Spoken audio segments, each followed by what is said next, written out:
on the lighter side.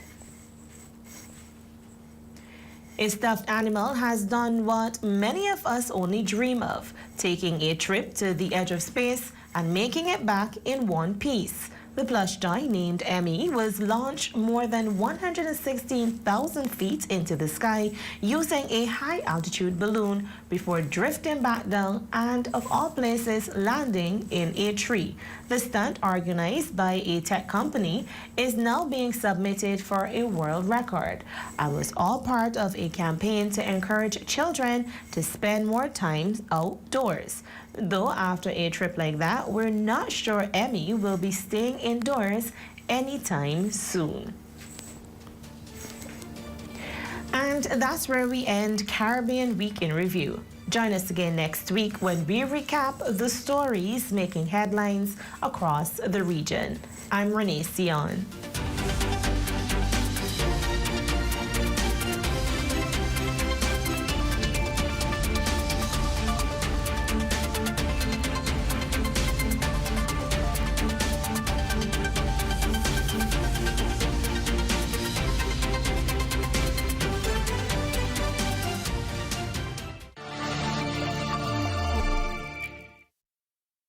At Rusty Bethel Drive, I'm Paisol Forbes.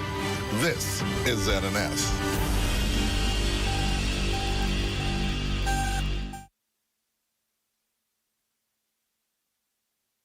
This is the Bahamas Tonight, the Northern Edition. Here's a look at tonight's top stories. The election countdown begins as Parliament is prorogued on the advice of the Prime Minister. Plus, voters rush to register ahead of the deadline. And creators cash in, learning to turn content into income. The Bahamas Tonight Northern Edition starts now.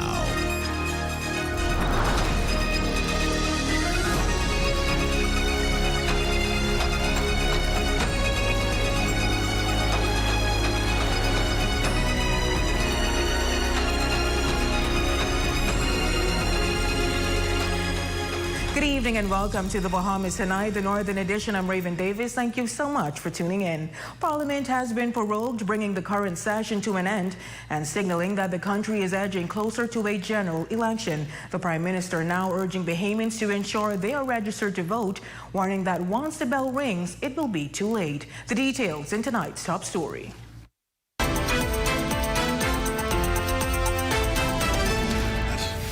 In accordance with Article 66(1) of our Constitution, Parliament be prorogued as of today, Friday, the 27th of March, 2026. With that, the current session of Parliament has officially ended. Prorogation does not mean an election has been called, but it is often a step taken before Parliament is dissolved. When Parliament is dissolved, the law requires that registration of voters ends and we move to a general election.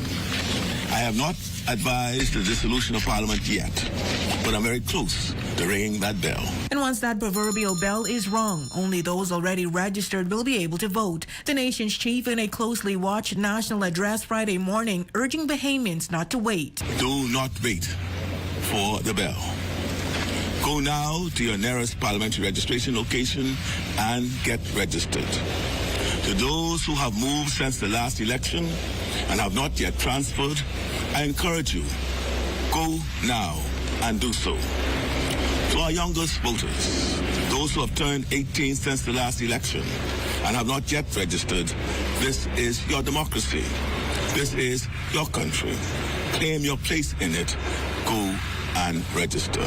Outside Government House, Commissioner of Police Shanta Knowles, flanked by senior officers, read two separate proclamations issued by the Governor General on the advice of the Prime Minister, the first proroguing Parliament and the second setting a date for its return. Now, therefore, I, Dame Cynthia A. Pratt, Governor General of the Commonwealth of the Bahamas, acting in accordance with the advice of the Prime Minister, do hereby proclaim that the next session of Parliament shall be held in the city of Nassau, in the island of New Providence, on Wednesday, the 8th day of April, 2026, and shall commence at the 10 a.m. o'clock in the forenoon. Now, as the country edges closer to the polls, the Prime Minister says he will be making his case to voters. Over the next several weeks, I will make my case to the Bahamian people about the kind of country we can continue to build together. I say together because amidst the noise and tussle of an election season, we must not forget that no matter where we fall politically, we all love this country.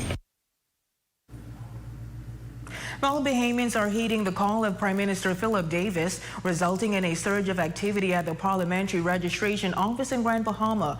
With the 2026 general election on the horizon, our Shalia Jones tells us many citizens are eager to ensure their voices are heard. Rush at the registration department. I feel like it's best to vote this time now, and let's get our country together, said local resident Christon Stubbs as he waited in line to be registered. I mean, voting gives every Bahamian a voice. I feel like every Bahamian should vote. You understand? That's the only way we should understand our country better. And if we don't vote, I feel like we don't have a voice. Many other registrants echoing Stubbs' sentiments, sharing why they feel it is important to be registered. It's my constitutional right. I'm a Bahamian. I was born and grown in the Bahamas, and I don't see no reason why I cannot prepare myself to cast my vote in the upcoming election. It's important to register to vote because if you don't vote, you don't have a voice. Being registered exercise your rights as a Bahamian. Many people might say, oh, I'm not voting, but I encourage people to register because that's very important. Election day, you could wake up and say, you know what, let me vote. Meanwhile, other residents say that while they have registered to vote, they remain uncertain about whether they will cast their ballots in the upcoming election. I might vote no, but I just get the voter's card up. So but although you registered, you may still not? I ain't sure. I ain't come to vote. I ain't gonna lie. This country ain't making no sense. Every day we have to go through the same thing every day. I ain't even really voting. Citizens are continually being urged to register to vote before Parliament is dissolved and a date is given for the general election. For the Bahamas Tonight, the Northern Edition, I'm Charlia Jones. Meantime, the Commission for Persons with Disabilities is working to make the voting process more accessible, hosting its first ever voter registration drive for persons with disabilities and their families. So while it is voting season and time now, we thought it was pertinent that persons with disabilities have their own time and their own place where they can go and register to vote, and their family members, just to ease something for them. Really, it's a way to make it easier for them to get to the polling stations, to the voting stations, and to where it is that they'll need to register to vote. The initiative is set for this Saturday, March 28th from 10 a.m. to 3 p.m., giving participants the opportunity to register with greater ease in a more inclusive environment. Officials say the effort is aimed at removing common barriers and ensuring every eligible Bahamian has the chance to take part in the democratic process. We just believe that it is vital that persons with disabilities understand that they are important to the community, important to our government, and that their vote matters. So it may be persons that stay at home and don't come out to vote or even register to vote because it's difficult to get to these places. So what we want to do is make it not difficult for them. Switching gears now, during debate on the government's plan to acquire majority shares in the Grand Bahama Power Company, Coalition of Independents Member of Parliament Iram Lewis pointed to his own experience, highlighting the high electricity bills he says he has paid. For that reason, Lewis says he supports the government's move to purchase the utility. $2,000 a month. Madam Speaker, to me this is very personal.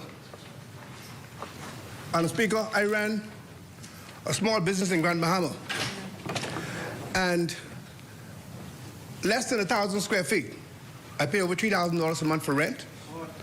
And Madam Speaker, 1 month, my energy bill went to $2,000. That's not counting my staff, salary, inventory, and other expenses. Lewis says he has long stood with the people of Grand Bahama on this issue, adding that his position has drawn criticism. Nevertheless, he says he supports the government's stance on the matter. I got in major problems. I got called up. I got beat up because of the fact that I went out there to protest against these high energy bills that was affecting not only me, but the common man in Grand Bahama. I was dragging over the court, Madam Speaker. I don't need to call names, but I was dragging over the court. Madam Speaker, to me, it was the right thing to do then, and supporting this bill is the right thing to do now. In other news, the Office of the Prime Minister is hosting what's being called the 242 Influencers and Creative Conference, bringing together tech platforms, government officials, and local creatives. The focus, helping Bahamians figure out how to make money from their content and better understand digital platforms, including things like branding and artificial intelligence. Content creators say that they are optimistic about this venture. I think it would benefit any Bahamian that goes on the insights and see a bunch of views and see a bunch of views coming in another country, and then you look to the right and you see $0. I tired seeing that, you know what I mean? But so it would mean a great deal if it actually comes to potentially getting the opportunity to be paid for posting our content. I can't say that I'm excited as yet, only because, you know, sometimes we get excited about things, we build up our hopes, and a lot of times it doesn't happen. But I can say that I'm very optimistic.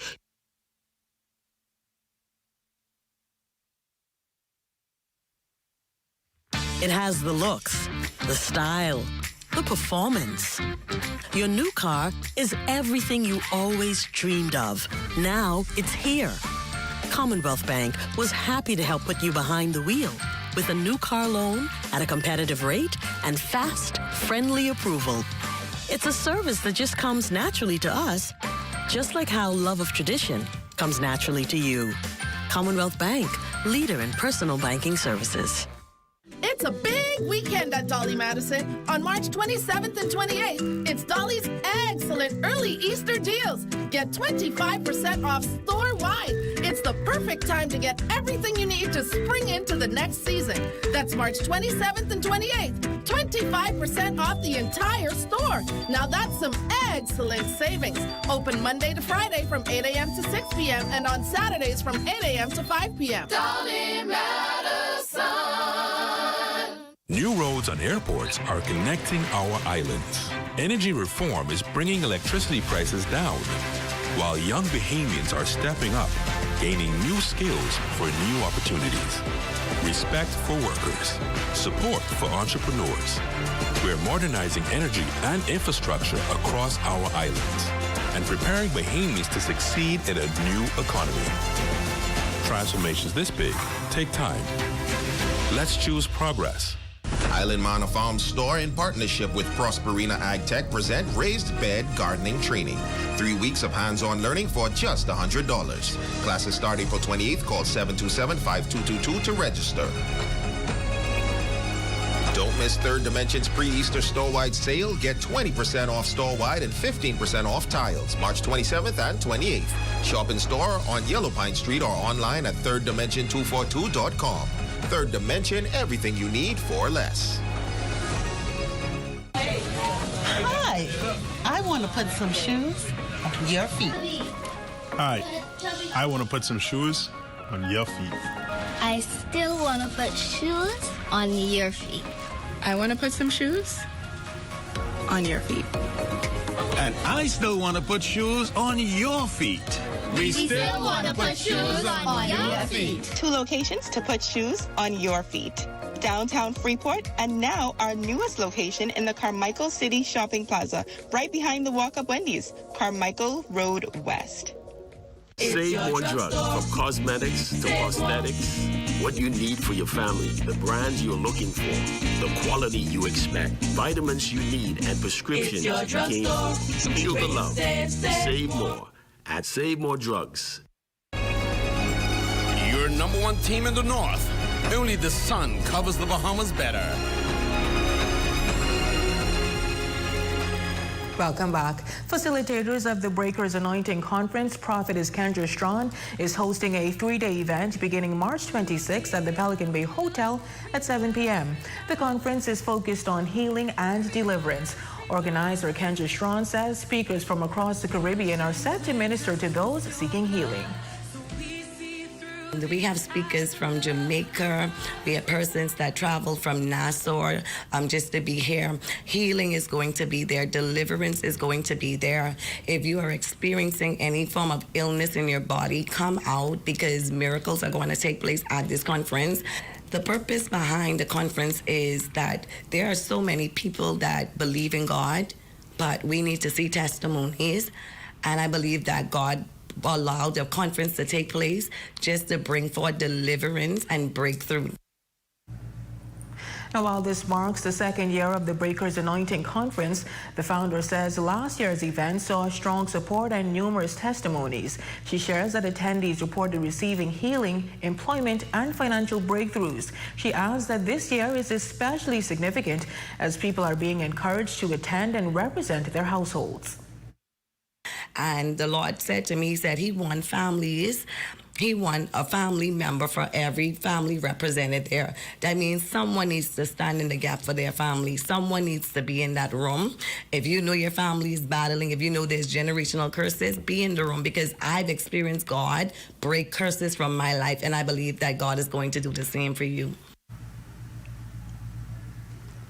Well, good news for those early morning drivers as this Saturday, March 28th at 8 a.m., the Rising Stars Awards and Bishop Godfrey Williams Foundation will be at the Five Palms service station giving gas vouchers for the first 100 drivers at the pumps. Senior pastor of Jubilee Cathedral, Laquez Williams, says this relief effort is in direct response to the recent gas price increase and hopes to ease the financial burden of Grand Bahamians. It touches each and every one of us. No matter who you are, whether you have a car or not, you still will feel it because whether you buy groceries, you're going to feel the price there. Whether you go, wherever you go, you will feel the price in the different categories or in the different areas. So we wanted to make sure that even when we see a need, we address the need or bring some form of relief to those who are in desperate need. In addition to the giveaway, Rising Stars will be honoring veteran educators from Sunland Baptist Academy on April 17th as part of its 5th annual edition of the award ceremony. And we're looking forward this year. We have a great group of over 45 persons who are in the Rising Voices category. And then we have 5 teachers from Sunland Baptist Academy who's been teaching for over 15 years. Over 15 years at that local institution, and we'll be honoring them. And then there's a legacy award, which 10 individuals will be featuring this year. So we're looking forward to that. In other news, in this week's What's Happening Grand Bahama segment, fitness is taking a front seat in Grand Bahama as more residents explore new ways to stay active and healthy. Our Shelia Roll stepped out of the studio and into her very first Pilates class. And while the workout proved more intense than expected, it's part of a growing trend, encouraging Bahamians to prioritize wellness and try something new.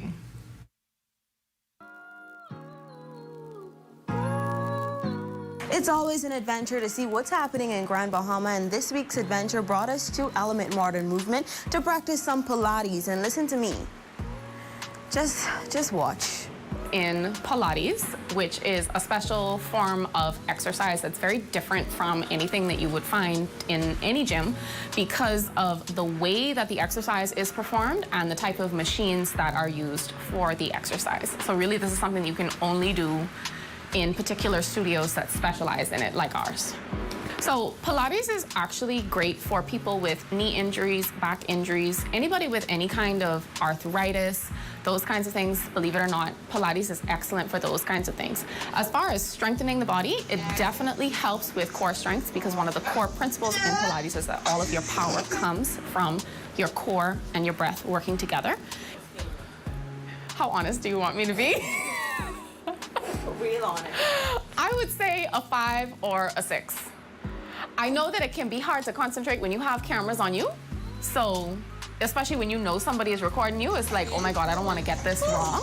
I feel like if y'all came to a regular class, y'all wouldn't have felt like, oh my gosh, there's so much happening. It would have been a little bit more relaxing of an experience for you. But we are located inside Island Elite Gymnastics, which is on the corner of West Settlers Way and Oak Street. Classes vary anywhere from 18 to 43 per class. As you can see, for us, it was a bit challenging, but we got through it. If you want to change the dynamic of your workout, try Pilates. It definitely tested our strength. For the Bahamas Tonight, the Northern Edition, I'm Shalia Rule.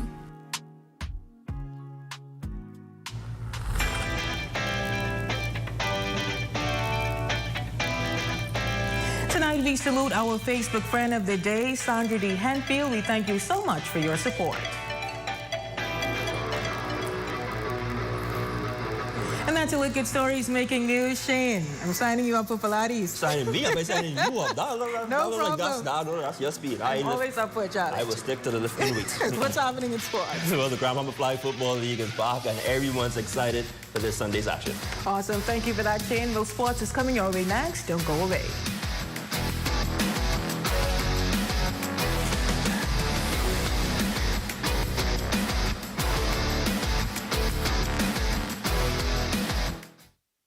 See news in the making? Call us at 352-9713 or 359-5167, or you can email us at zns3news@gmail.com.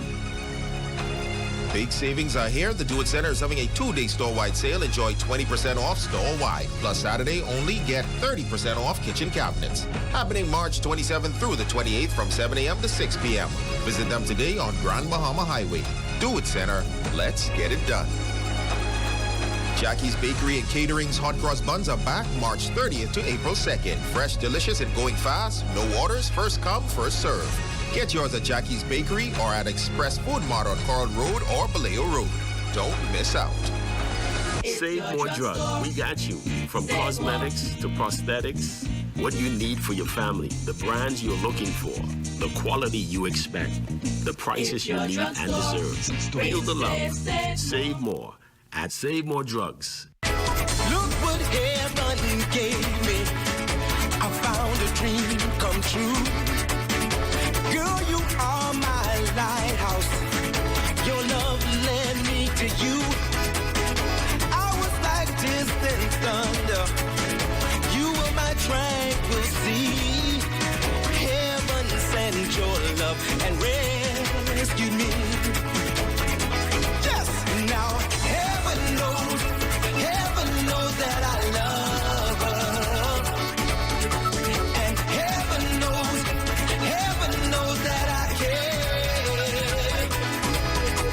And while we're dancing under the stars above, oh, I thank heaven that I found your love. This is definitely the time for BAMSI to continue to build on the progress that we've made. There's now drone technology. There's now year-round container farming.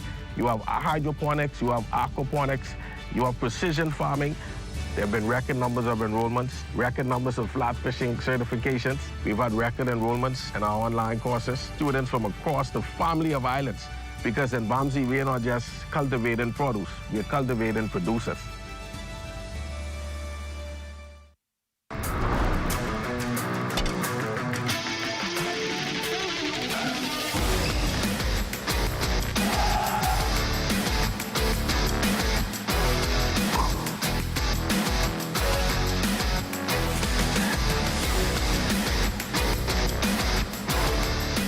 Welcome to the ZNS Total Sports Cave, everyone. I'm Shane Stubbs. The 2026 Grand Bahama Flag Football League regular season kicks off this Sunday at the Grand Bahama Sports Complex. And there's a lot of excitement around this season, according to President Andrew Williams. We've had a total of 10 teams so far registered, as in total as men, including men and women. This year, however, we lowered the age limit. So it's now age 16 for men and 15 for girls. So with that, we're hoping the public can get more. We can get more participants from the high school level, because flag is actually, you can get scholarships into NCAA now. It's an Olympic sport now. And according to the league president, there's going to be a whole new feel to this season. Each week we have different themes, so we want to have a bring your pet to play day. You know, we got pajama night. We're playing on Friday nights as well as Sundays. If you don't want to feel like come out and sit inside the stands, you can drive your cars in. We're going to have tailgate area, VIP sections. We're going to have food delivered to the stands for you. So it's a lot of different, having a lot of different amenities in order to make it comfortable for everyone. This Sunday at 2 p.m., the Connect Shipping Jets and Powerade Knights get things going in men's action. The ladies will follow afterwards at 3 p.m. with the LWA Wolverines taking on the defending women's champs in the Lady Elites. Men's action continues at 4 p.m. with the Fidelity Bulldogs taking on Freeport Containerport. And the game of the week will see the men's defending champs, the Sky's the Limit Rock Boys, taking on the Buckles 3 Links Bad Boys. Meanwhile, hopes are high for this year's Carifta track and field team, according to second vice president of the P3As, John Ingram, who believes they have fielded a team that can replicate its 37 medal haul from last year. The kids really put in the they got themselves educated, and the enhancement of their knowledge has grown, and which allows the kids to benefit. And I saw a lot of progress, and the kids and the coaches did an excellent job preparing the athletes this whole season. The kids are right now getting their bodies right. You know, you're a little banged up from a long season, but you know, we gotta get the specialists to prepare our kids, prepare their bodies, and I feel like the kids are gonna do exceptionally well this Carifta. We have a good team, and especially from our kids here in Grandmama, we're gonna make some noise. Now at last year's games in Trinidad and Tobago, the team collected 16 gold, 13 silver, and 8 bronze medals. And lastly, in action from the Honorable Mario Bowleg Best of the Best Basketball Classic, the R.M. Bailey Pacers defeated C.W. Sanders 40-36, led by William Ingram, going on for 16 points. The Tabernacle Falcons bounced back to defeat the Jockeywood Rockets 43-23. Travis Kelly had the hot hand, torching the Nets for 25 points. And in the thriller of the night, the Sunland Stingers survived the Westminster Diplomats 50-49. Silvano Gibson charged the Stingers with a 20-point performance. Michael Jean-Pierre erupted for a game-high 29 in the loss.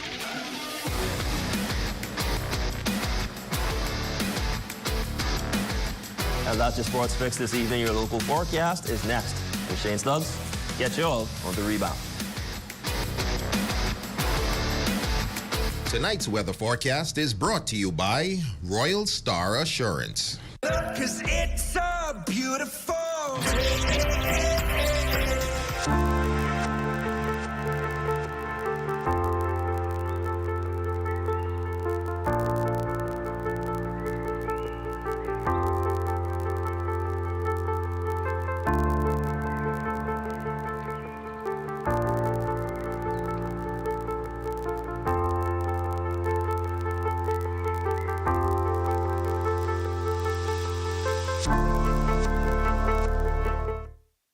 At Save More Drugs, we got you.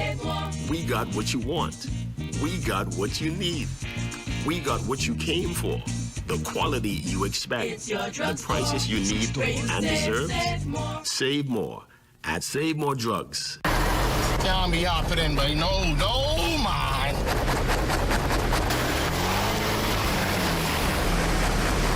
What happened, boy? Hey, Michael, that's you? Yeah, that's me, but don't Michael me. Look like we got a flat tire situation. Wait, here. you wouldn't believe. I just got this tire 3 days ago, and the thing done flat. I feel your pain, but let me tell you something. Let me help you. People don't buy them kind of tires no more. People smart today. Let me help you. Go to KMW Batteries and Tires on West Settlers Way. Yeah. And I guarantee you can get a brand new tire now for a few dollars more or even less. Now, it's a lucky day for you because I got their number right here. Okay. Call them now because you're going to need their road service. Thank you, Michael. Right now. KMW Battery and Tire, West Settlers Way. Monday to Friday, 8 a.m. to 6 p.m. Saturday, 8 a.m. to 4 p.m. 351-2595. We wanted to introduce persons that have never been in the gym into the gym. And the way we do that is by bringing them into a boot camp, introducing them to like cardio on the road, core training, aerobics training, and stuff like that. And then we introduce them slowly into a little bit of training in the gym. So eventually they can graduate into going to the gym. That's the whole purpose of NASFIT boot camp.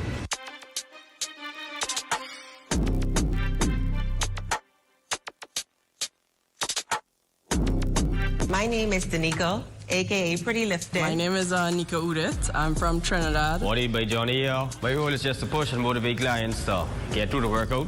No matter how hard it is, you push yourself and commit. With the first one we did, the community loved it because we put out all those results.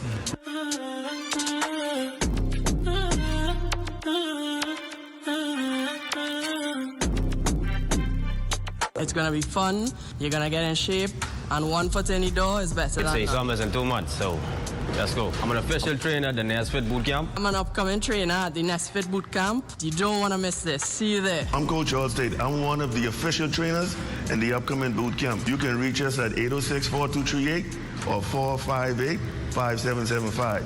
WhatsApp or call.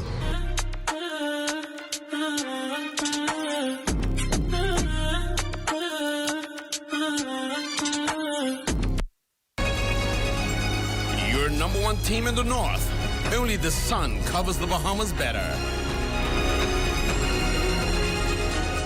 And that concludes the Bahamas Tonight, the Northern Edition. I'm Raven Davis. I'm Shane Stubbs. Thank you so much for tuning in. Here's a live look at the Bahamas Tonight. They're coming your way next.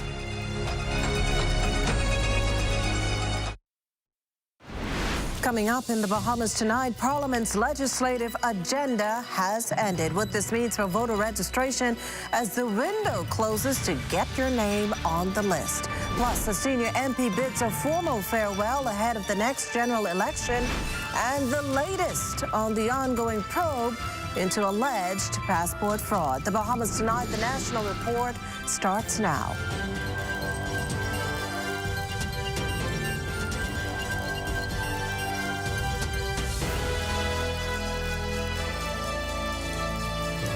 Good evening, everyone, and welcome to the broadcast. Election fever went up a few degrees today following Prime Minister's announcement this morning that Parliament was being prorogued as of today, and the general election would soon follow. Corval Pyfrom has tonight's top story.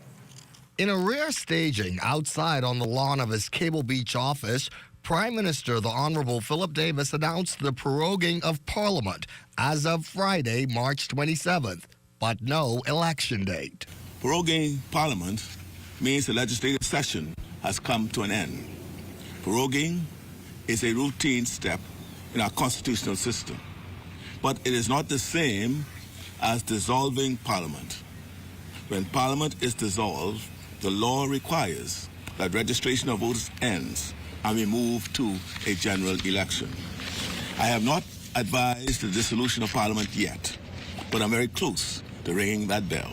And then, just after noon Friday, the Commissioner of Police, Shanta Knowles, in her role as Provost Marshal, read the prorogation proclamation just outside the House of Assembly. Now, therefore, I, Dame Cynthia A. Pratt, Governor General of the Commonwealth of the Bahamas, acting in accordance with the advice of the Prime Minister, do hereby proclaim that the next session of Parliament shall be held in the city of Nassau in the island of New Providence on Wednesday, the 8th day of April, 2026, and shall commence at the 10 a.m. o'clock in the forenoon. Signaling that he is close to ringing the bell, the Prime Minister is urging those still unregistered to vote in the upcoming election to do so. Advice echoed by PLP Chairman the Honorable Fred Mitchell and F&M MP Adrian White. It's very important at this point for us to get registered, to transfer those people who haven't transferred, because, as I said, we don't know the day or the hour. And the Prime Minister has indicated that he has in his mind, as he said, ringing the bell pretty soon. Everybody needs to ensure that they're registered to vote. F&M supports that 100%. And even after what he predicts will be a heated campaign season, Prime Minister Davis appealed for unity. We must not forget that no matter where we fall politically, we all love this country. And while Prime Minister Davis did not ring the bell here today, he made it clear to eligible voters who haven't registered yet that now is the time to do so. For the Bahamas Tonight, I'm Corval Pyfrom. Well, thanks, Corval. Now that Parliament's legislative agenda is in the rearview, we take a deeper dive into what happens next. Our Fern Carey sat down with the Chief Clerk for the details. came to an end this Friday with a prorogation of Parliament, the much-anticipated constitutional action indicating that the general election is imminent. Chief Clerk David Forbes explained that the Parliament itself will still be in place. Nothing changes in terms of people's position. Like, for example, no cabinet minister will lose their appointment to the cabinet. The seats, everybody retain their seat. And the Speaker is still the Speaker, the Deputy Speaker is still the Deputy Speaker, but one session of the House comes to a close. The next step is for Parliament to be dissolved, paving the way for the formal election campaign to get underway in earnest. When the House of Assembly is dissolved, every member of Parliament loses their seat. You have to have a general election after that. The Chief Clerk assured that the general election date will be announced once Parliament is dissolved. That will be set in the dissolution, because once the House is dissolved, the proclamation will tell you the date of the next meeting of the Parliament. That's the way it works. We don't see them anymore because those seats are vacant now. No member of Parliament has a seat in the House of Assembly anymore. You now have, immediately after that would be the issue of the writ of election, which means that will tell you the date of the general elections. Following the general election, Forbes says a date will be set for the first meeting of Parliament, highlighted by the speech from the throne. For the Bahamas Tonight, I'm Fern Carey. Meantime, the Parliamentary Registration Department receiving an influx of traffic following Parliament's prorogation. This much coming from Parliamentary Commissioner Harrison Thompson. I met with my registration team and my IT team earlier today after the announcement was made. And we are strategizing now to enhance our teams to ensure that we're ready for the influx. We expect an influx in the next week or two, as the case might be, and we're preparing for that. Thompson adding that the department's keeping late hours to ensure everyone has a chance to get themselves registered. We intend to extend hours, but now we have the stations open until 9 o'clock officially.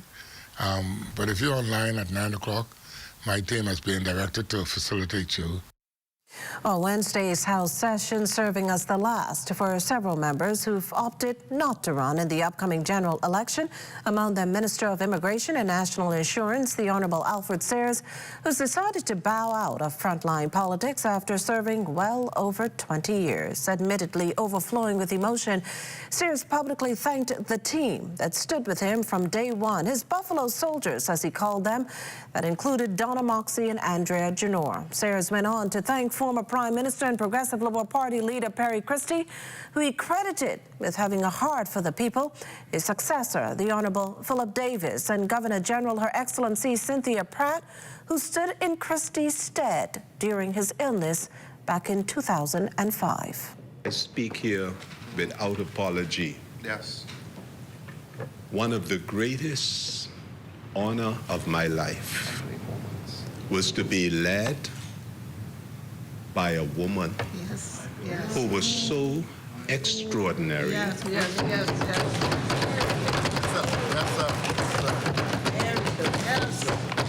yes. Madam Speaker, during that period of constitutional crisis, she pulled us together. Yes. A leader. A leader, in her own right. A leader who is so powerful in her humility. Yes. But yet, there was that quiet strength and faith that kept that cabinet together. His final thanks to his children and wife, Marion Bethel.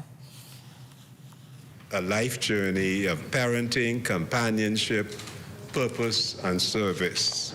And to Marion, I couldn't be here today if you didn't step in the gap and kept our business going. Sayers says he looks forward to the freedom of returning to private life. Also bowing out, the Democratic National Alliance, who's reiterating its position that it will not contest the upcoming general election. The party attributing its decision to what it describes as an uneven political system that disadvantages smaller parties. The DNA says it refuses to participate in what it deems a process that limits real choice for Bahamian voters, pointing to issues such as access to financing budgeting and institutional support. Despite stepping aside from the election, the DNA says it remains committed to national development and will continue to hold the government accountable. The party is also calling for major electoral reforms, including an independent elections commission, campaign finance rules, and fixed election dates. As for its focus, the DNA says that includes rebuilding and strengthening its organization for the future. Coming up, a nearly $1 million contract signed for upgrades to the Rumkey Airport. You're watching the Bahamas Tonight, the National Report. More news in a moment. It has the looks, the style, the performance. Your new car is everything you always dreamed of. Now it's here. Commonwealth Bank was happy to help put you behind the wheel with a new car loan at a competitive rate and fast, friendly approval. It's a service that just comes naturally to us, just like how love of tradition comes naturally to you. Commonwealth Bank, leader in personal banking services. John, I just found out that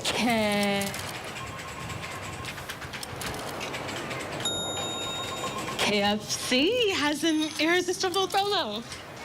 Crunch into the juicy flavor of the new KFC Rapstar, a classic made modern that's crunchy, melty, and grilled to perfection for all the journeys of your day. KFC, it's finger-licking good. It's definitely the time for BAMSI to continue to build on the progress that we've made. There's now drone technology. There's now year-round container farming. You have hydroponics. You have aquaponics. You have precision farming. There have been record numbers of enrollments, record numbers of flat fishing certifications. We've had record enrollments in our online courses. Students from across the family of islands. Because in BAMSI, we're not just cultivating produce, we're cultivating producers. It's back. Agri-Expo 2026, presented by the Ministry of Agriculture and Marine Resources, April 10th through 12th at the Gladstone Road Agriculture Center. Agriculture, our heritage, our future, comes alive with the latest farming technologies, exciting cooking demonstrations and competitions, Bahamian farmers and vendors from across the islands, fun for the kids at the Kitty Corner, nightly musical concerts, and free admission for everyone. Bring the whole family and celebrate what feeds our nation. Agri-Expo 2026. Let's get growing.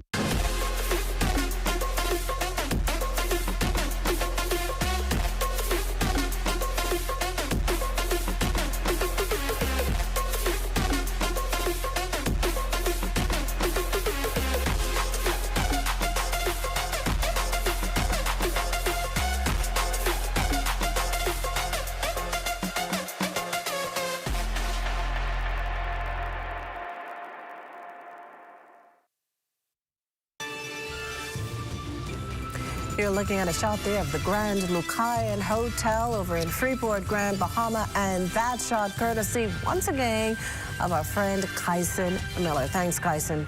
Welcome back. A growing number of passport fraud cases, many involving children, now under investigation as officials intensify efforts to crack down on falsified documents and protect the integrity of the Bahamian passport system.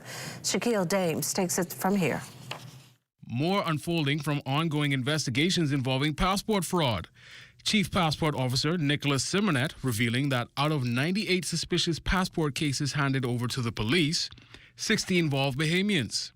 These are not outsiders trying to slip through, but people already inside the system. For example, among that 60 is a group of kids in which the birth certificate is saying that a Bahamian man is their father. Based on our investigation and collaboration with immigration, we have been able to determine that the parents would have met after the kids were born, and that application stated those kids were his stepchildren. But before anyone expects sweeping conclusions or public call-outs, Simonet makes it clear his office has a lane, and they're staying in it. We won't be able to determine if there are rings or who else is involved publicly, nor do the public should want us to be able to do that, because it'll be a conflict. Our job is to identify fraud or any potential fraud, put it to the police, and their job is to investigate. And they should be able to investigate without interference, any political narratives, and make sure these people are brought to justice. And here's the kicker. By the time someone tries to deceive the passport office, chances are they've already tried somewhere else. When they come to the passport office and try to defraud the passport office, usually they would have already tried to attempt to defraud another government agency as well.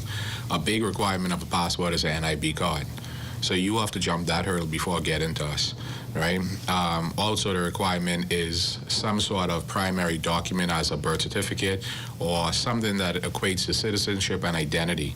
And those two are the usual suspects in terms of fraudulent documentation. So these 98 cases now before the police may not be random. They could be a part of a pattern that officials have been flagging for years. The question now isn't just who submitted the false documents, but how far back those documents go and who may have helped them get into the system in the first place. For the Bahamas Tonight, I'm Shaquille Dames. A big day in Port Nelson, Rumpke. The small, close-knit community has stepped into a new era with a major infrastructure project that's set to change how the island connects to the world. The government signing a contract with a local construction company yesterday to expand and develop that island's airport. The initiative expected to fuel that island's economy and promote economic growth. Here's Desmond Saunders with more. A major boost for Rumpke. The government has officially signed a contract to build a brand new airport terminal, a project designed to improve access, drive tourism, and create opportunity for residents. The agreement signed Thursday morning at the Rumpke Airport puts the nation's chief and deputy prime minister on the ground for what they call a transformative moment for the island. The new terminal, valued at more than $900,000, will cover about 25,000 square feet and is part of the government's Family Island Renaissance Initiative. Member of Parliament for Rumpke, St. Salvador, and Cat Island, the Honorable Philip Davis. Since 2021, my government has been committed to transformative initiatives that make life easier for Bahamians, not simply in theory, but also in practice. Project will be built by Desmond Greenslade and his team with a focus on local involvement. We're basically asking the residents who are in the construction field to join in with us in making this new terminal airport happen. And that better includes modern upgrades from navigational aids to a fully solar-powered system.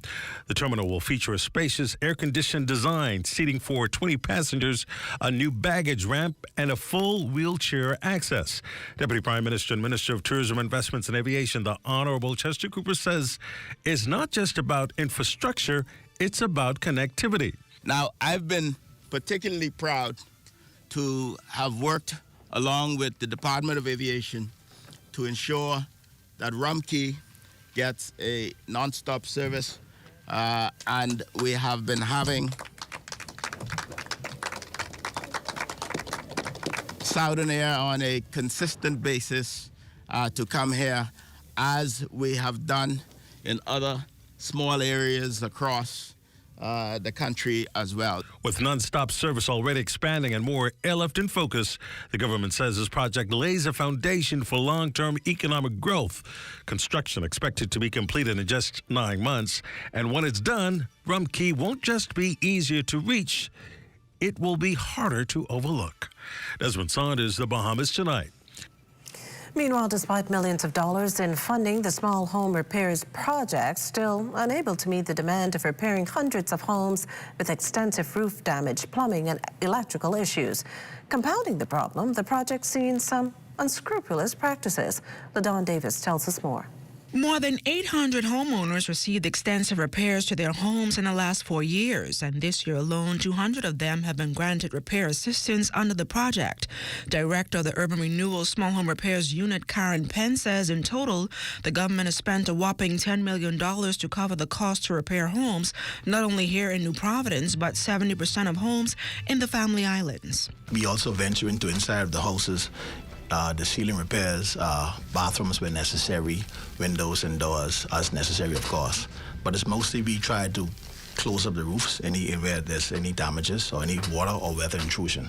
The cost to repair each home is pegged at about $15,000, but unfortunately, Penn says they've had to turn some homeowners away for this reason. We encounter homes that are beyond repairs, of course, and that's sadly we can't help those persons. They move to another phase as far as a new construction. Penn says there are hundreds of homes still being repaired nearly 7 years after Hurricane Dorian. We found out that the teams that were down there, mostly some NGOs and other private contractors, they would have assisted in repairs, and we found that a lot of cosmetic work were done, roofs were repaired, exterior side panelings were repaired, but when you got inside, there were, because of the increased water levels rising, there were tiling issues, flooring issues, mildew, mold, electrical issues, so we had to adjust our scope of work from just roof repairs to interior repairs as well, as a result of the hurricane damages. But contrary to that, the director revealed that they encountered 3 instances where homeowners with insurance have attempted to manipulate the system. We have instances where persons would contact us, reach out to us for repair assistance, and we find out later that they're actually trying to capitalize on insurance as well as utilizing our services. So we do our best to do our due diligence to make sure it doesn't happen. Persons aren't taking advantage of our program. Now, to qualify, you have to be a Bahamian and complete an application at one of the urban renewal centers. Once approval is granted, inspectors will visit the home to conduct an assessment before repairs are administered. For the Bahamas Tonight, I'm LaDawn Davis. Well, an evening swim not ending the way a 22-year-old Australian woman had hoped. She's been airlifted to the capital after being bitten by a shark. According to the victim's account of things, she was swimming with family members in waist-deep water just off a business establishment in Fresh Creek, Andros, when a shark suddenly attacked her, severely injuring her right arm. The young woman was initially treated at a clinic before coming here to the capital. This portion of the news is brought to you by Folk Call Smart Pass, the smart way to pay at the pump. Introducing Valvoline Restore and Protect, a first-of-its-kind innovation that returns pistons to factory clean, removing up to 100% of deposits, restoring your engine to perform like new. All new Restore and Protect, another first by Valvoline, distributed by Battery and Tire Specialists. Introducing the Easy Renew portal, brought to you by the National Insurance Board. Renewing your national insurance card has never been easier. I can renew our cards right from the comfort of our home. And it's so convenient. Wow. Whether you're at work or studying hard at the library, even when you're on the go or enjoying retirement. This is so easy. Day or night, the Easy Renew portal is there for you. Easy Renew portal. Convenience at your fingertips.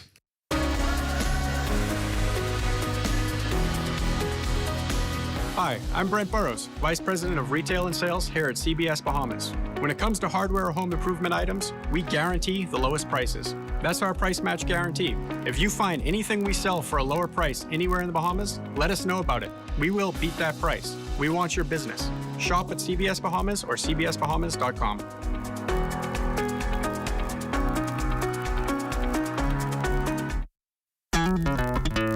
Throughout our lifetime, we must all make decisions. No matter how we choose, the right one just needs to be made. Like having J.S. Johnson Insurance Agents and Brokers as your insurance partner. We've been serving the Bahamas for over 100 years. Whether you need home, motor, marine, or commercial insurance, make the right decision. Call 397-2100 or visit jsjohnson.com. JS Johnson Insurance, peace of mind. After 30 years of banking, I've decided to take a leap of faith. I moved from banking into an untapped industry, which is manufacturing in the Bahamas. And now we are standing on 3 acres of land on which we're going to be putting the Bahamas' first end-to-end plastic recycling company, Eden Recycling and Manufacturing Company Limited. Eden has 2 arms, recycling and manufacturing. This is groundbreaking for us. It's never been done before. It really makes a difference, not only in the Bahamas, but even around the world. This is not just a project that we're doing so that we can make a couple of dollars. We want to make sure that it benefits those who come after us. In future generations, we hope that this is a small vision, that they will take it and they'll expand on it. We can have the formula for what it means to do end-to-end recycling in the Bahamas, in the region, and even if we have to export these ideas and thoughts and concepts even into the U.S.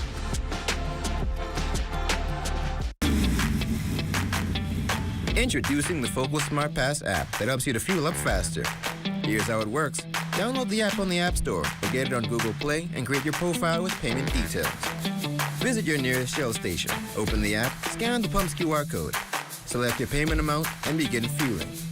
Say goodbye to cash and cards because the Focal Smart Pass offers secure and convenient payment options right at your fingertips. Download Focal Smart Pass now and fuel up faster today. Well, we've reached the end of another work week, and you know what that means. Entertainment Friday over there on Access Now. We're going to check in now with Royston and Marlena. That's right, it's Entertainment Friday. We've got Ilsha McPhee in the house. And of course, she's been in the house before. She's a frequent flyer. She's performed here multiple times, but this time she's coming with a brand new award, fresh off the heels of winning Female Artist of the Year at the Elevation Awards. And she's even going to be, I think we're going to be hearing a new song. A new song performed on our stage right here at Access Now. We promise to entertain you, and are you not entertained? Entertained. There you go.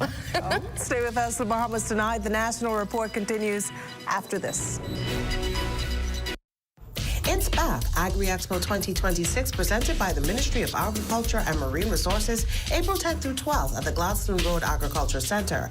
Agriculture, our heritage, our future, comes alive with the latest farming technologies, exciting cooking demonstrations and competitions, Bahamian farmers and vendors from across the islands, fun for the kids at the Kitty Corner, nightly musical concerts, and free admission for everyone.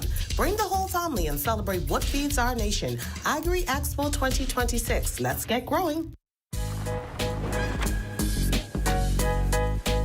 Welcome to VPATH. Come with me. I want to give you a quick tour of the Bahamas Polytechnic Accreditation and Training Hub. Come on in. I'm excited. You're going to keep me in shape today. VPATH will offer classes in AI, robotics, engineering, solar energy, family and consumer science, hybrid mechanics. This is going to be a center of excellence.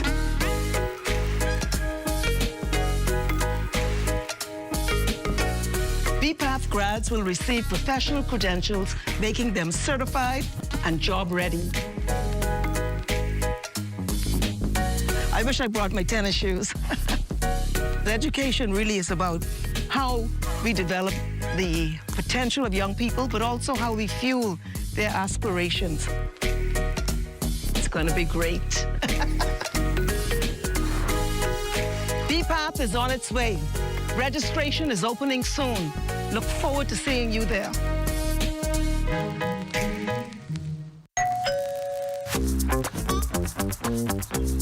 Like, where you grabbing all these pizzas, boy? Wait, Marcos, wait. We have a special on all the large one-topping pizzas, wait. Pineapple. All. Barbecue. All. Wait, VAT included, but. I need the $10 special plate. How many would you like? 20 in it. Thank you so much, man. $10, that's it? The Marcos got that deal, boy.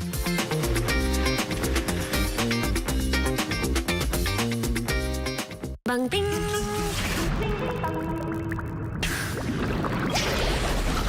Ding bang ding. Ding ding bang. Bang bang bang. Ding bang ding. Ding bang ding. Ding ding bang. Bang bang bang. Ding bang ding. Ding bang ding.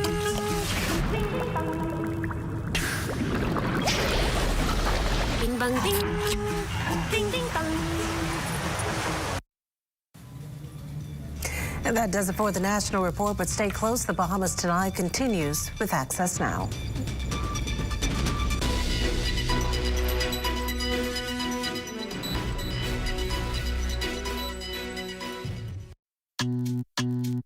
Sweet and spicy, marinated right, tossed with chili, garlic and ginger, got many flavors, like honey barbecue. Signature hot wings, turn on the heat for you. Those pepper wings, what's your flavor? Roasted garlic parmesan, tastes so good, chicken, you know. So many flavors to try. What's your flavor? Honey barbecue, sweet and spicy, all new. Signature hot wings. What's your flavor? Roasted garlic parmesan, tastes so good, chicken. Ghost pepper, pepper wings.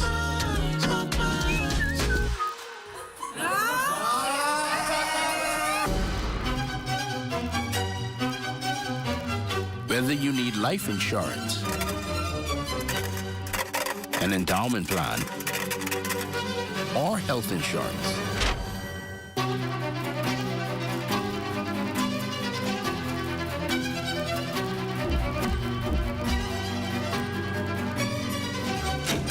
BAF has you for all stages of your life. Tasha, what you saying? Girl, right here, rushing to cash, J.S. Johnson. I gotta renew my insurance. Oh, I with JSJ too, but I don't wait in line. I just pay online. Stop it. How you do that? Just email info@jsjohnson.com and say, sign me up for an online service center. They'll reach out and hook you up. You ain't never have to stand in line again. Amen to that. Save time. Pay online. Sign up for J.S. Johnson's online service center today. Insurance, peace of mind. Health is the greatest gift. That's where we come in. Bahamas Medical and Surgical Supplies is a premier distributor of medical equipment, as well as medical and surgical consumables. Our engineers are always on hand, providing top care service that saves lives. We carry a wide selection of over-the-counter and prescription items, IV fluids, and other injections. Our products are state-of-the-art, and our entire team stays on top of cutting-edge technology. With more than 2 decades of dedicated service, Bahamas Medical and Surgical Supplies continues to be a trendsetter and innovator in healthcare. We have set ourselves apart by truly caring for our customers. We understand the intricacies of healthcare, and we produce spectacular results. We cherish our partnerships and nurture our friendships as we continue on our quest to help everyone maintain that wonderful gift of good health. Find us on 95th Terrace, Centerville, and now located in the Lucaya Shopping Center of Freeport, Grand Bahama. BAF Financial pulling out all the stops to celebrate our young girls. We've got that next. Plus, BTC launches its new eSIM program. Those details straight ahead. Also, a youth band in Cat Island brings sweet sounds to their community. Stay close for that. And later in the show, your Access Now Total Sport Report.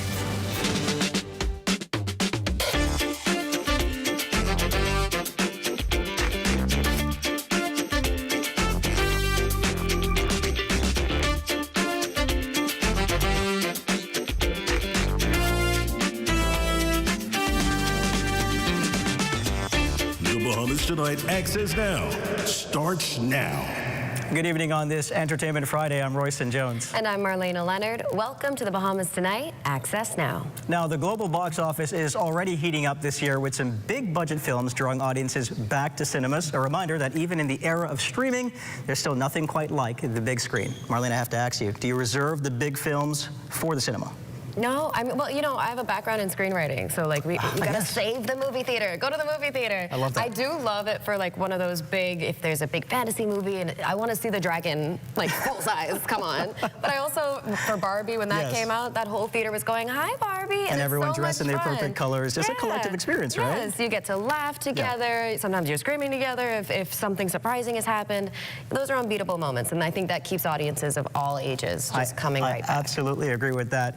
Exactly, with the weekend fully in view, is a perfect time to enjoy a few good stories. And with that said, let's dive right into the news. Just before we wrap up International Women's Month, the team at BAF Financial is celebrating young girls and teens. The company hosted its first Girls Edition brunch at the Balmoral Club Friday, just weeks after their popular Women's Day luncheon. BAF Marketing Supervisor Aaliyah Austin explains the intent of the event, held under the banner theme, Give to Gain. For International Women's Day, our brunch is an place where we want to inspire, pour into women, and just create this amazing environment where women can just have a great time and network together. And so we said we wanted to do the same thing for the girls. So we want the same thing. We want to pour into them. We want to inspire them, and we want to create this networking where the girls can get to know each other. It says women are breaking barriers across the country and locally, of course, so BAF felt the need to celebrate them. We are making some strides. We are doing some things we never did before. And we want to show the girls that, hey, it's okay. So we have girls from grade 11 and grade 12 here today. So they're going to soon be out into their careers. So we want to create this environment where they know that, hey, they can go out, they can conquer, they can do whatever they put their mind to. And one thing we're doing to back that up is we have about 6 internships as prizes we will be giving out to girls today. Well, go big or go home is essentially the message BTC is sending as it emerges as the newest global provider of travel-friendly physical and eSIM cards. Lloyd Allen reports. Described as a blue letter, Dave, by officials from the country's oldest telecommunications provider, BTC, the company now making history with the release of a tourist-focused eSIM. That, along with gaining a number of international awards based on its speed. A fully digital mobile experience built for today's traveler. Company CEO Samir Abadi telling an excited collection of staff and stakeholders that this is big for BTC. Tourism had 12.5 million visitors into the Bahamas last year. Large percentage of those tourists were via ship, via cruise ship. And here we are at Blue Marlin Restaurant, right in the middle of Nassau Harbor. So we fully expect that this product will perform, will meet the needs of the tourists coming here to New Providence, but also tourists whose port of call it might be in Grand Bahama or elsewhere in the Bahamas. So we fully expect to provide a valuable choice, a local choice in telecom services to tourists visiting this country. The company also celebrating recognition from Ookla, which ran speed tests on BTC's network, helping the company to secure the 2025 awards for Best Mobile Service in the Bahamas and Best Video Experience in the Bahamas. It means we're the right choice. Primarily, it comes down to the foundation, and the foundation of any network, whether it be fixed or mobile, is a good engineering team. So the engineering team here at BTC has really knocked it out of the park. Product Development Manager Sheena Boleg adds from a technical perspective, the new SIM offering packs a heavy digital punch and is set for expansion nationwide. It's very competitive. The cost starts from $15 for the one-day plan. We're going to make sure that those key islands, specifically like Andros, Eleuthera, Abaco, those islands have vendors that are selling the tourist SIM, and then we will move on to the smaller ones. But hopefully by the end of the year, the entire Bahamas should be saturated with the tourist SIM as it relates to availability of purchase. For the Bahamas Tonight, I'm Lloyd Allen. Very exciting news. Thanks so much, Lloyd. Meantime, the 8th annual Cat Island Down Home Fish Off is casting more than just lines this year. It's casting a spotlight on the island's rising stars as young musicians take center stage at the event's opening ceremony. Matea Stewart has all the details and all the sounds. The 8th annual Cat Island Down Home Fish Off isn't just about fishing. It's also shining a spotlight on the island's young talent. At tonight's opening ceremony, the Cat Island Community Band, led by Sergeant 3851 Store, delivered a vibrant performance, adding energy and culture to the kickoff event. Originally from New Providence, Sergeant Store has been living on Cat Island for the past 4 years, where he's been actively working with young people through music. First of all, you have to understand where they come from. The passion is there with the children. It's a wonderful feeling. Every day they perform, even in practice. I am still amazed. And they work tirelessly, hours, days, months, and we just make it happen. He says one thing people should not do is underestimate the talent coming out of Cat Island. Do not sleep. We come in. It's just that they have the potential. You cannot overlook the islands. Really and truly cannot overlook the islands. We just need someone in place to bring that stability, that structured program, and you will see the results. And from my student, ain't nothing change. We Cat Island. Store adds that music has become a powerful tool for mentorship, helping to guide and inspire the next generation. As the Fish Off continues over the next few days, it's clear the festival is not only celebrating marine life, but also the culture, creativity, and potential of Cat Island's people. From the Cat Island Down Home Fish Off Festival, I'm Matea Stewart. Sweet sounds definitely coming from Cat Island. Thanks so much, Matea. Now, still to come, we've got singing sensation Ilsha McPhee in the house. We'll chat with her, and she'll be performing later on the show for your Entertainment Friday. And, of course, we've got Diane Dorset, who has your Access weather forecast. You're watching the Bahamas Tonight Access Now. We'll be right back. New roads and airports are connecting our islands. Energy reform is bringing electricity prices down, while young Bahamians are stepping up, gaining new skills for new opportunities. Respect for workers, support for entrepreneurs. We're modernizing energy and infrastructure across our islands and preparing Bahamians to succeed in a new economy. Transformations this big take time. Let's choose progress.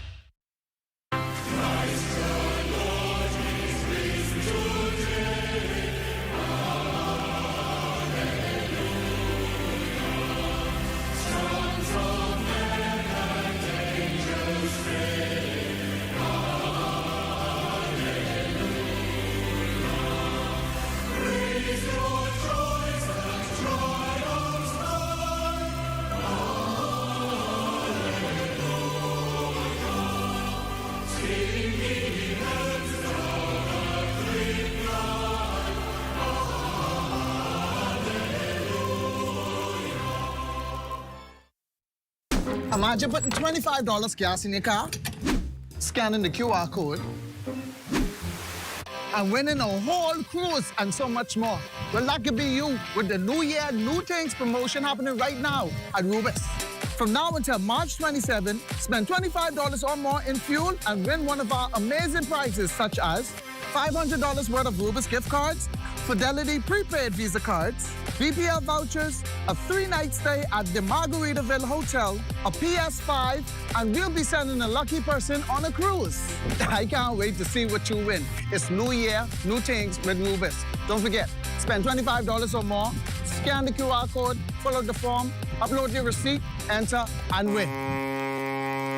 That's my boo. I ain't getting leave. I can see you all on the cruise. Don't leave me, don't leave me.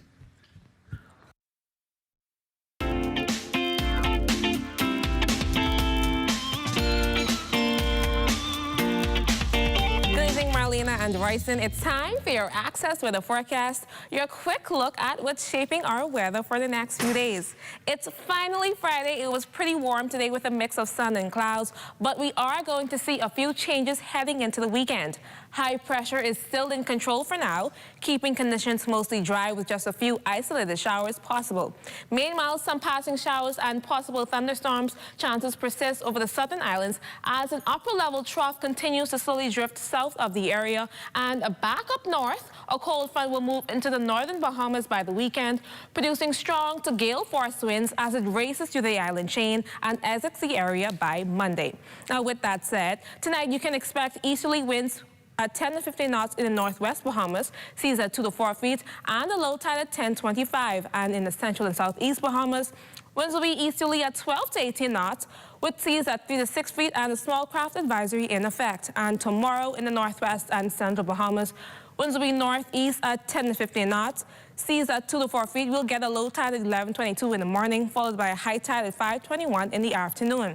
In the southeast Bahamas, winds will strengthen to northeast to east at 12 to 18 knots, with seas at 3 to 6 feet and a small craft advisory still in effect. And finally, on Sunday for all areas, winds will be northeast to east at 15 to 25 knots as a cold front moves in, with seas at 5 to 8 feet.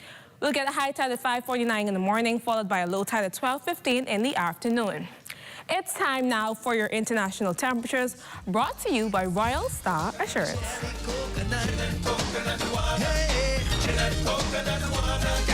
Get it in America. What I need is coconut water. What I want is coconut water. Coconut water. Yeah. Get it in America. Medical center, what you think? Now the doctors say you gotta drink.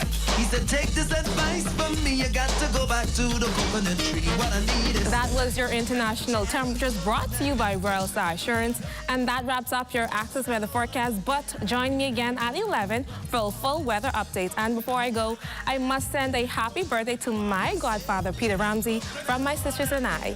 We love you so much. Now, have a great weekend, everyone. Melina, Royston, We'll second that. Happy birthday to Peter as well. And thanks so much, Diane. The weather was perfect today, notwithstanding the windy conditions coming up over the next few days. Now, you know her for her smooth vocals, infectious sound, and her amazing stage presence. And tonight, we welcome back to the show, Ilsha McPhee. Thank you so much for joining us on Access Now. Welcome back. So good to have you. Now, we have to start with congratulating you. Yes. Congratulations, because just last weekend, you won Female Artist of the Year at the Elevation Awards. I did. Thank you. So tell me, how did you feel when you found out you were nominated, and then when they called your name? To be honest, I've been a long time nominee, not gonna lie. But so DiCaprio moment happening here. I think I like so. that. I like that. Wouldn't it be that? So yeah, so it was my first win, and I was so I was not expecting it at all. Great. So I'm just grateful for the Elevation Awards, who just gave me the platform to continue to showcase my music and recognize me. So I'm really, really, really, really thankful. Well deserved. Absolutely well deserved, and so glad you got that recognition. Now, you're a multi-genre artist known for Junkanoo, soca, rake and scrape. Is there a favorite among them? I know it may be hard to pick. Actually, to be honest, I'm a Broadway baby. Oh, Broadway baby. Very left field. Curveball. Yes. Yes, but I think out of the three, I'd say rake and scrape. I think I've been on this mission to promote culture amongst our generation, and I think the more we do it, you see this like resurgence of rake and scrape everywhere. So Especially now I want to experiment with like fusions and you know, try to see if we can really reach that international market using our innate and cultural staples, the goatskin drum, the rake, the tum-tum drum, all of those, those sounds that make us sound unique. So yeah. So deeply cultural. You're talking about fusing genres, but you also kind of fuse careers, because you call yourself the singing lawyer. How do you balance? Those are both very time-demanding jobs. How do you balance that? I don't know, you know. I don't think I'm balancing it. Like if you don't think about it, whatever's working, keep spinning the plates. Literally just keep spinning them and hope they don't drop. But it's been rewarding. I think most people in the Bahamas have to have like 2 sources of income. I think that's just the way things are now. Yes. And I just was so fortunate to have the ability to go to schooling. I did all my schooling at the University of the Bahamas. And I was able to pass the bar. Shout out UB. I went to Eugene DePuch Law School. And now I'm an attorney by day and a singer by night. Hannah Montana. Hannah Montana. And she's celebrating 20 years. So, I'm sure there's equal passion amongst both of them as well. Yeah, you get the best of both worlds. Because the work that I do now, it's in like the Securities Commission of the Bahamas is where I work. And we get to, you know, influence legislation and that affects, you know, the entire country. And then culturally, I get to affect by just my my individual, my personal and creative self. So it's equally rewarding. Speaking of that cultural impact, we understand you have some new music that you're going to be performing for us tonight. So excited about that. What are we going to be hearing? What are we going to be hearing tonight? My latest single goes by the name of Cut Up. I love to reference cultural norms, cultural phrases. So everybody like cut up. We cut up with the, you know, the security guards. We could park our car. You know, we cut up with the customs officer. You know, you don't know. Allegedly. No, don't. Okay. But it's so much a part of us, and I wanted to make a spin on that. And I don't want to do nothing. I don't want to go. I don't want your number. I don't want to go on a date. I just want to cut up. Yeah, I just want to smile up at you, just a little bit. The quality of the cut up is important, though. I feel. The quality, but it makes your night sometimes. You know, like it can make a bad day good if somebody just smiles with you, wink with you. Side quest. Yes. Well, we can't wait to hear that coming up later in the show. You're watching Access Now. Stay with us. Sports is up right after the break. Now is the time to spring into savings with the specials at Super Value and Quality Supermarkets. Kraft macaroni and cheese, 5.5 ounces, 89 cents. Mega Malt, 11.2 ounce can, 99 cents. Bone-in chicken breast, $1.99 per pound. Green cabbage, 99 cents per pound. Sweet cantaloupes, $2.99 each. The savings you are craving are on special at Super Value and Quality Supermarkets. We are here in the time of need. There's no discrimination. The mission is to relieve the suffering. We volunteer, we deliver care. With donors and partners, we're always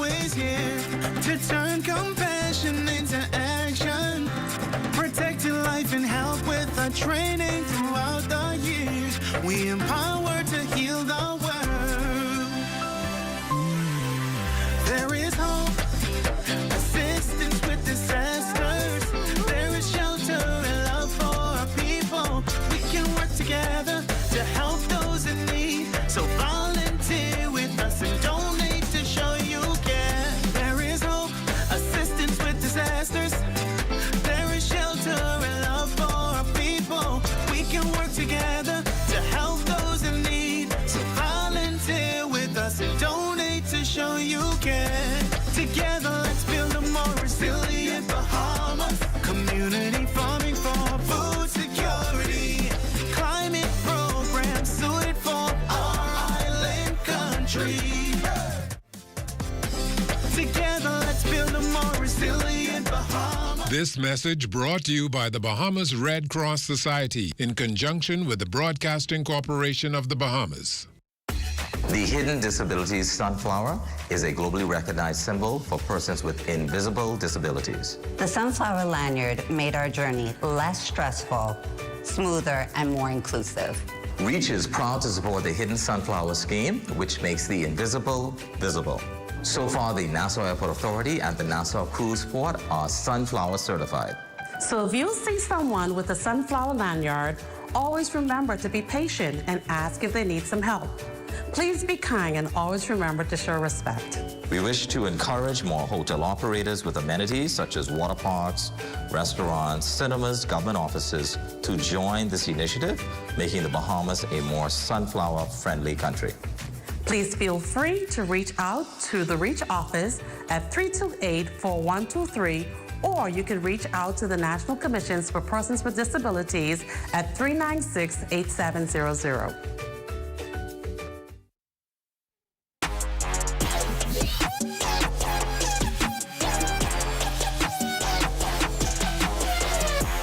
Welcome to your Feel Good Friday Sports Check. I'm Eugene Stewart. Well, the BAISS soccer playoffs continuing yesterday at the Roscoe Davies playing field as the senior divisions booked their tickets to the finals. For the senior girls, the Comets of Queens College took on the St. Andrews Hurricanes. The Comets would hold the early momentum by going up 1-0 before halftime and securing another goal to maintain the advantage. The Hurricanes would strike back with a last-minute goal, but this one all over for the Comets as they would look forward to their matchup against the Dragons of Lyford Key International School. For the senior boys, it was Windsor School going up against the Big Red Machine of Sac. Windsor would draw first blood in this one and maintain the upper advantage, making it 2-0 before halftime. The Big Red Machine managed to get one goal in the final minutes, but this one was all Windsor as they would go on to defend their senior boys title. From the pool to physiotherapy, Bahamian Olympian Isaac Bastian is continuing his journey beyond competition. After representing the country at the 2021 Summer Olympics and on multiple international stages, Bastian has shifted his focus to helping others perform at their best. A doctor of physical therapy and founder of Move Well, he now offers mobile services combining elite athletic experience with academic excellence to bring treatment directly to his clients. Just about every athlete runs into some type of injury, and I had my time, and I had some great therapists that worked with me and helped me get back in the pool in a reasonable amount of time and pretty pain-free, so I took a lot of inspiration from them. And then as I learned more about the field, I learned that it's not just about athletes. You can see your old ladies who might have fallen and gotten an injury, or even younger people who aren't really into sports but want to do a triathlon on the weekend, and even people suffering from other medical conditions. Just providing any type of relief where I can, it would really push me down that path. Bastian says with combining modern research and comfort, he is more than equipped for the always growing field. Stuff that I do is really just bringing current research to people. So, hey, we're not just going to sit down and put an ice pack on your injury. Like, no, we're going to get you moving, get you back to your function, because, you know, my whole thing is getting people back to where they were before or even better. I was in the fitness world for a long time. I do some of the fitness recovery stuff, so your compression boots, the massage gun, sports massage, that type of stuff to help recovery. And then the physical therapy side of things, I'm doing home visits, so as people need, they can call me and I'll come to their home. We can do all the insurance pre-certifications as well. once I get a referral from their physician, and then conduct the session in their home. As the services continue to grow, connecting with Isaac is simple. Either through phone or email. My phone number is 804-8453, and that's on WhatsApp, or just over the phone, 804-8453. And then email is movewellbahamas@gmail.com. Finally, the Bahamas Martial Arts Alliance set to host its Last Man Standing martial arts tournament as schools from across the capital will come together to compete in their first major tournament of the year at the Anatole Rogers Gymnasium. Competitors competing in a range of categories including kata fighting, continuous fighting, and weapons. The action all kicks off tomorrow morning at 9 a.m. And that's been your Feel Good Friday Sports Check. I'm Eugene Stewart. Enjoy your weekend.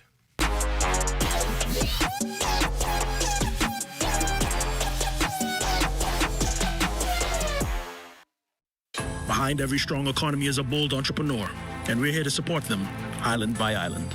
On Long Island, we've helped 77 entrepreneurs turn their dreams into thriving businesses.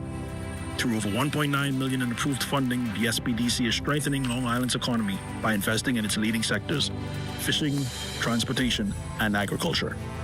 No matter the island, every business we support strengthens the economy, starting with yours. SBDC, Bahamas. In a world where our health defines our future and the Caribbean stands on the front lines of climate change, rising NCDs and global challenges, knowledge becomes our greatest defense. Caribbean Medical TV is your guide on the journey to wellness and insight, featuring our region's own doctors, nurses, climate specialists, and medical institutions. From physical well-being to the emotional and mental balance we all deserve. Caribbean Medical TV empowers you because building a healthier future isn't just a regional goal, it's a global responsibility. In the Caribbean, vitality isn't just a goal, it's a way of living. Connect with the region through knowledge, hope, and the power of Caribbean resilience on Caribbean Medical TV, where awareness becomes power. Join the conversation, join the movement. Be viewing Season 4 of Caribbean Medical TV right here on this station. In a time when leadership matters, when policies and priorities shape our communities, and when the Bahamas deserves clarity, not confusion, there's one place for real understanding. The Rundown, where Bahamian politics meets real life, where policies are examined and accountability is demanded, from Parliament to the people, from Nassau to the Family Islands. No noise, no spin, just facts, context, and honest conversation. Join me, Howard Grant, for The Rundown.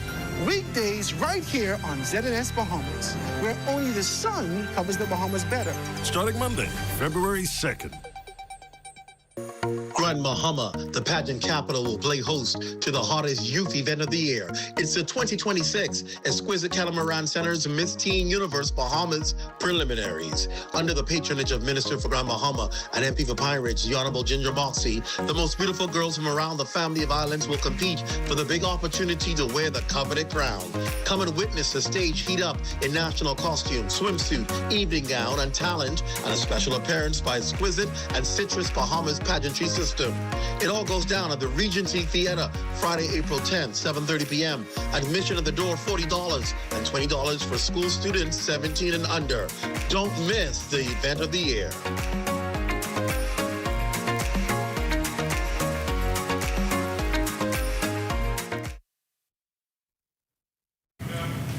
Well, it's time now for your Entertainment Friday. It'll show the real star of the show tonight. Take it away. ZNS, how y'all doing tonight? Y'all ready to cut up? Let's go.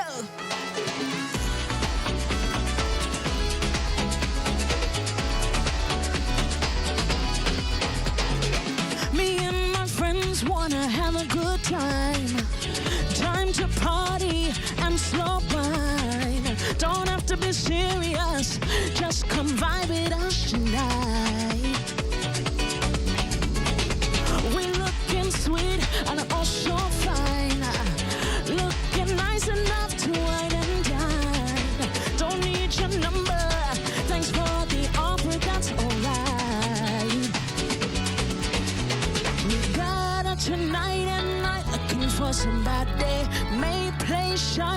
you can't approach me.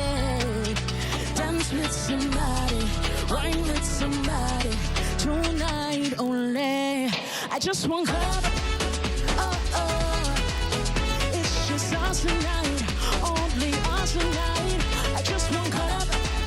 Oh, oh, dance with somebody, tonight only. Conversation flowing good. Another drink, yes I could. Yeah, be friendly. I don't need no friends, comprehend. Let's go. We got up tonight and night looking for somebody. May play shy, but you can't approach me. Dance with somebody, wine with somebody, tonight only. I just want club. Come on. It's just us tonight, only us tonight. I just want club. Dance with somebody, tonight only. Rhythm is moving, and boy, you know the song is playing, but it's a shame. Here's what I'm saying. Let's move and sway. Oh, tonight, for tonight. I just want club. Oh, oh. It's just us tonight, only us tonight. I just want club. Oh, oh, oh. Dance with somebody. Come on, let's go. I just want club. Club, club, club. I just want club. Club, club, club. I just want club. Club, club. Dance with somebody tonight only. Thank you. Yosha, another absolutely amazing performance as always. Thank you so much for gracing our stage. Thank you. Entertainment was promised and entertainment was delivered on this Entertainment Friday. And that wraps up another week here on Entertainment Friday on Access Now. Thank you so much again. Thank you so much, and have a great weekend, everyone. Enjoy. Be Good safe night, out everybody. there. Absolutely amazing. Awesome. Congratulations. Beautiful. Thank you. At Rusty Bethel Drive, I'm Paiswell Forbes. This is ZNS.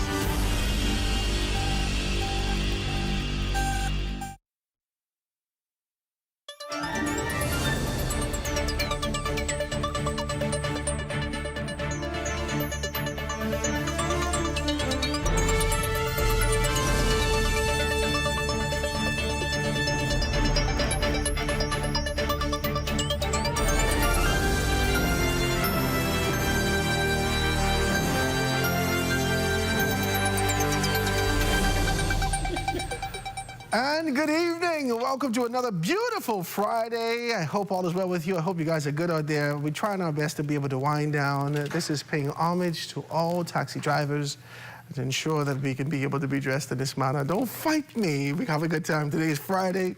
I'm grateful to be here with you, always being able to do this. This is The Rundown. I am Howard Grant, and the one and only space, ZNS Bahamas. I'm so happy that you're here with us. Today, we have an excellent show for you. It's going to be the weekend review in preparation for Holy Week next week. You know that we're not going to be having any shows, and there's no talk that's going to be here, but we want to be able to give an assessment of what's been happening for the entire week. I brought my very good friends from a political standpoint and a spiritual standpoint, so we can be able to have a balanced conversation. Joining me in the studio is none other than Garth Roseborough, who is a political pundit, talk show host, media personality, and the like, and none other than Ambassador Devin Rowan, who's sitting with me also, being able to dive into the conversations, always being able to give us a good perspective from a spiritual standpoint. He is the senior pastor of Kingdom Discipleship Center, and that is located in the Palmdale area.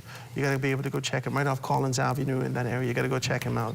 Beautiful service. I went there a few times. He asked me to preach. I said, no, I just kidding, right? It's a beautiful day. Good afternoon, guys. I hope you're well. I hope everything is well with you. How y'all doing? Say good afternoon to the people.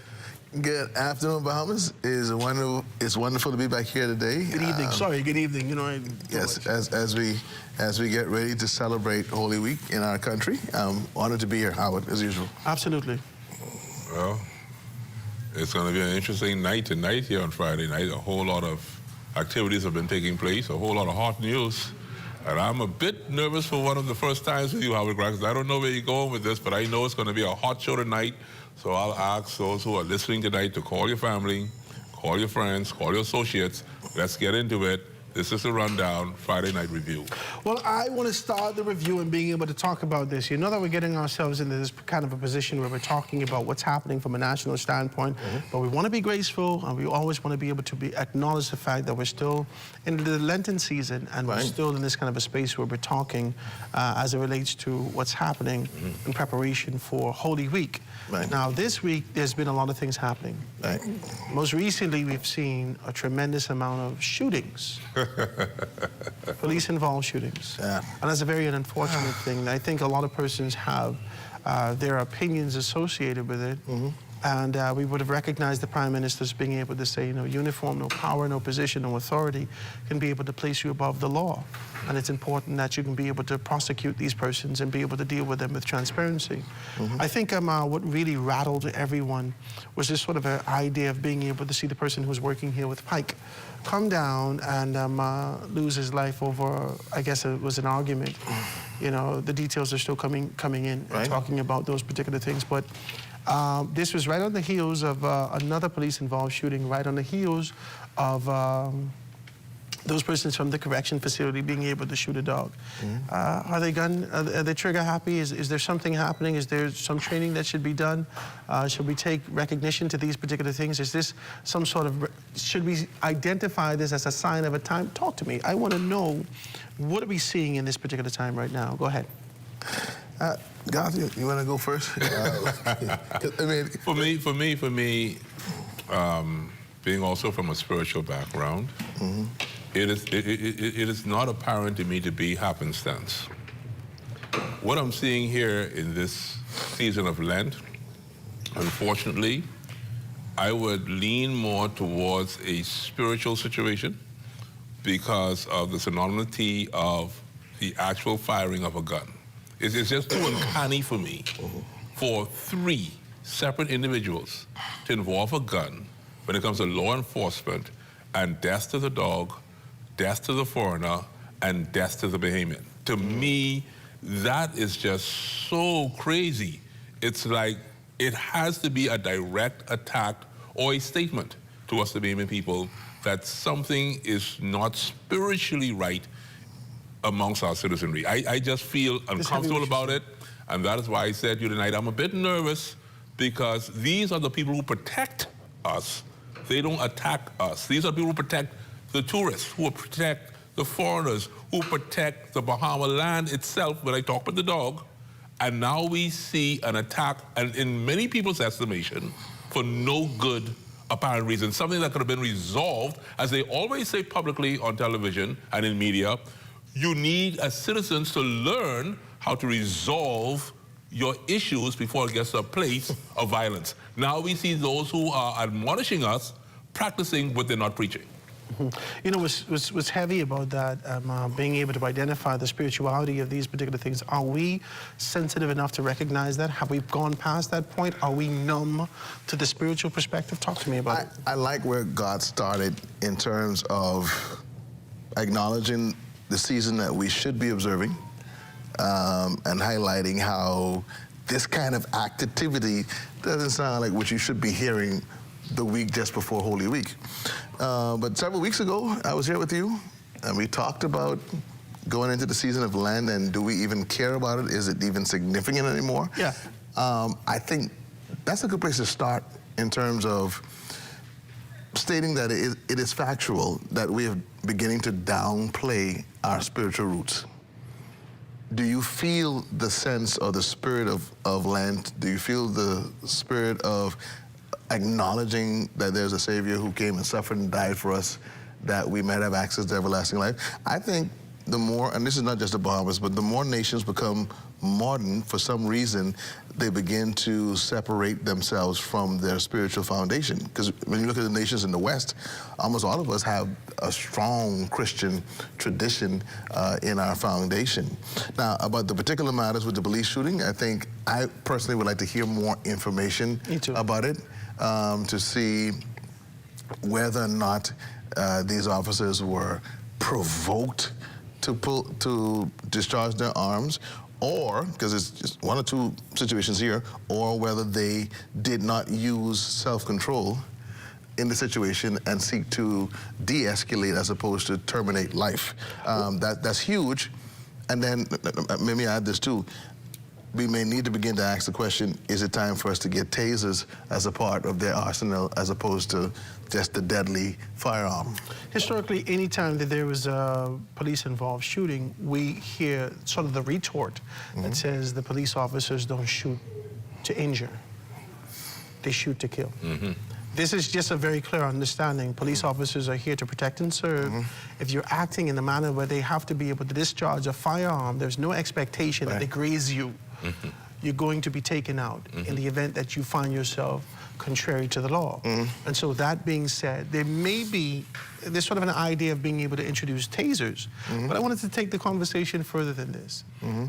If we look at the conversation is concentrated on where we are right here in the Bahamas. So we're talking about where we are, what we've seen, what's happened over the last week. But simultaneously, over the last week, we would have been able to see that today's the 28th? 25th? Friday. Friday the 28th, right? 26th, sorry. Right, so this would have been 29 days since the beginning of February 28th. 29 days since the beginning of the war that's happening in Israel with Israeli United States combined forces against Iran. This would have been about a month, let's call it a month, 27. Since these particular things happened. Let's be very clear about this. This spirituality that you're talking about, this disdain, this separation, this almost like this tribulation. It feels like the Holy Spirit is slowly but surely lifting and man having their own way and doing as they desire. Let's talk to you about it. My Lord. Talk to about it. So you're sensing that during the spirit of Lent, this is the season of Lent, that whereas men should have been drawing closer to that which is holy, men are now looking into themselves, in their selfish ambitions, and waging war. That's idolatry. Waging war for that which they want most. What is synonymous with the Bahamas and this war that is currently taking place is the involvement of North America. When one particular incident took place, which was a dog, everybody was alarmed and concerned who are pet lovers. Oh yeah, you should not have shot the dog. You could have found a way to tell the dog, shoo, get. We use the word get. Just get. Right. And the dog would have survived, the owners would not have suffered any loss, and the story would have gone on peacefully. When the Bahamian was shot and killed, it's okay that that's another one bites the dust, as you say, number 13, number 14, we count numbers. He might have done something wrong. Yeah, it's okay. But when the foreigner pike worker, American... This is the mental, this is the mentality, is what he's saying. Go ahead. And American is now touched. Now you're talking about international circumstances. Look at what happens. The U.S. ambassador now says, you got to deal with this swiftly. Now we have international pressure as to why our policemen are now shooting. Before that, it's another occurrence. Internal. Now, oh boy, we got to address this, and we got to address this quickly. Well, this is why, excellent point. I remember years ago, I remember we started to pass a slew of laws. This is like maybe 3-4 election cycles ago, where we did protection for the dog, protection for the shark, and these were priority issues in our parliament. And I came on several spaces and asked the question, what are we doing? Are we putting this level of emphasis regarding protecting our own? But to speak generally, what we're doing again is we're highlighting the fact that we seem to be moving away from our foundational values and putting value where, I guess, where dollars are. And we got to be careful. I mean, we're calling out not to judge from any particular partisan view, but to say that we need to be careful. These things are watch signs or tell signs as to we need to look within and see, are we misplacing our value as a nation, our values, sorry. This is the second time that you've done that. The first time you would have said modernization equals this sort of an idea of separation, being able to pull us away from our faith, pull us away from our foundation, to pull us away from our God. And now you're being able to say that we're moving away from the foundational values that we have. And whilst we've been able to, this is often this saying, when Christopher Columbus came and he would have been able to pass a Bible, and simultaneously those particular persons would have been able to give over their birthright. Right. We've seen this. We've seen this from a biblical standpoint. We've identified this, even if it's for a bowl of porridge. We understand the significance of being able to give away these values for the hopes and expectation for this kind of a futuristic thing. Okay, yeah, this is modernization, this is democracy, we're giving away these particular things. Iran is fighting against this perceived democracy. Rightfully so. Right? They are fighting against it. Venezuela was fighting against this perceived democracy that's being shelled out, distributed significantly from specific spaces. And as we identify that, the question is, even if we're not fighting against it, we've ingested this toxicity and recognize something. How do we know that we're moving away from our foundational values if 2 generations ago we just let it go? That means your parents don't know, or the parents' parents have gradually moved away from these particular things. So this is where we find ourselves now.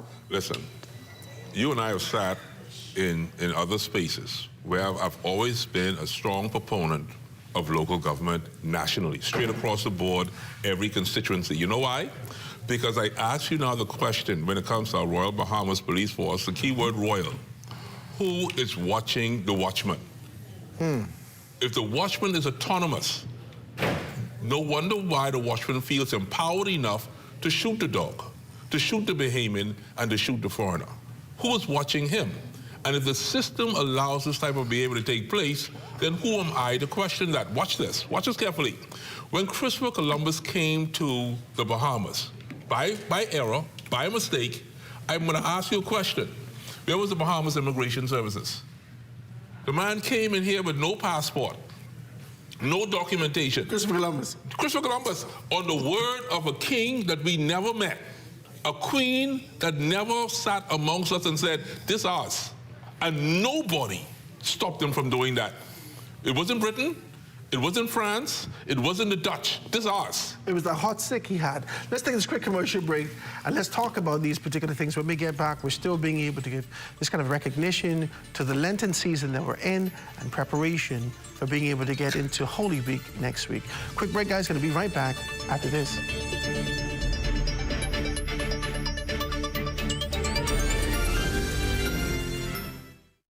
Tired of looking at the same old kitchen? Step 1. Our talented recommended designer Mark crafts a custom design just for you. Step 2. Once your design is ready, CBS Bahamas makes ordering effortless. Your dream kitchen is within reach. Step 3. Our recommended installers bring your vision to life, ensuring every detail is perfectly in place. Sit back and relax as your dream space becomes a reality. Visit cbsbahamas.com and start bringing your home improvement dreams to life today.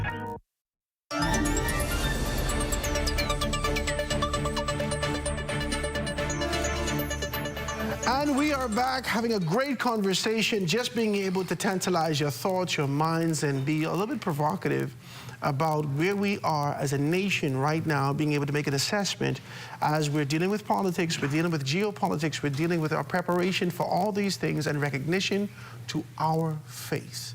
Next week is going to be Holy Week. Holy Week. Holy, I don't know, I had a brain freeze. Next week's going to be Holy Week. And you know, we're still in the Lenten season, we're still in this kind of a space that we're talking about where we are from a national standpoint. And it's important that we do this. It's important that we identify these things. We're talking about all these things. And whilst we're doing the kind of a week in review, and we've identified these particular shootings from the introduction of this from February 16th, the Prime Minister had made commitments to the Bahamian people that they weren't going to be able to do these sort of mass rallies and all these particular things. And now we've seen some people peppered here and there, FNMs and PLPs, being able to do that. But I want to talk about whether or not we given significant recognition to that, and if we held fast to those particular things. Joining me in the studio, if you're just tuning in, none other than Garth Roseborough, who's a media personality, always being able to contribute, and Ambassador Devin Rowe, always giving us a spiritual perspective and being able to talk to us from that particular standpoint. Talk to me about it. The Prime Minister has indicated we're not going to be able to go heavy-handed when it comes to politics and campaigning and so forth and so on. We know it's campaign season. We still got to touch our people, but we're going to go crazy for it. We haven't seen any major rallies. The Free National Movement did launch their things, but even that didn't have that sort of, you know, mass, the kind of fanfare that we would have seen in any other spaces. A lot of gospel music. Yeah, it was almost solemn. You won't be able to say that, right? And we've been able to see that, but they're still being able to get their message across, still being able to talk like this. Talk to me, Garth. Well, I'm amazed at how tradition works.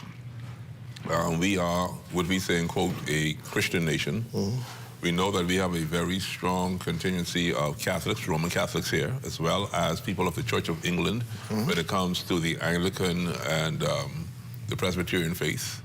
And I do believe that nationally the intention is not to offend them, but at the same time you want to show them your intention that you need to be victorious. And so we go back to stories in the Word of God in the Bible, like the carrying of the Ark of the Covenant. When you go to battle, you take the Ark with you until God shows you that one day you take this Ark, you can get the cut up anyhow.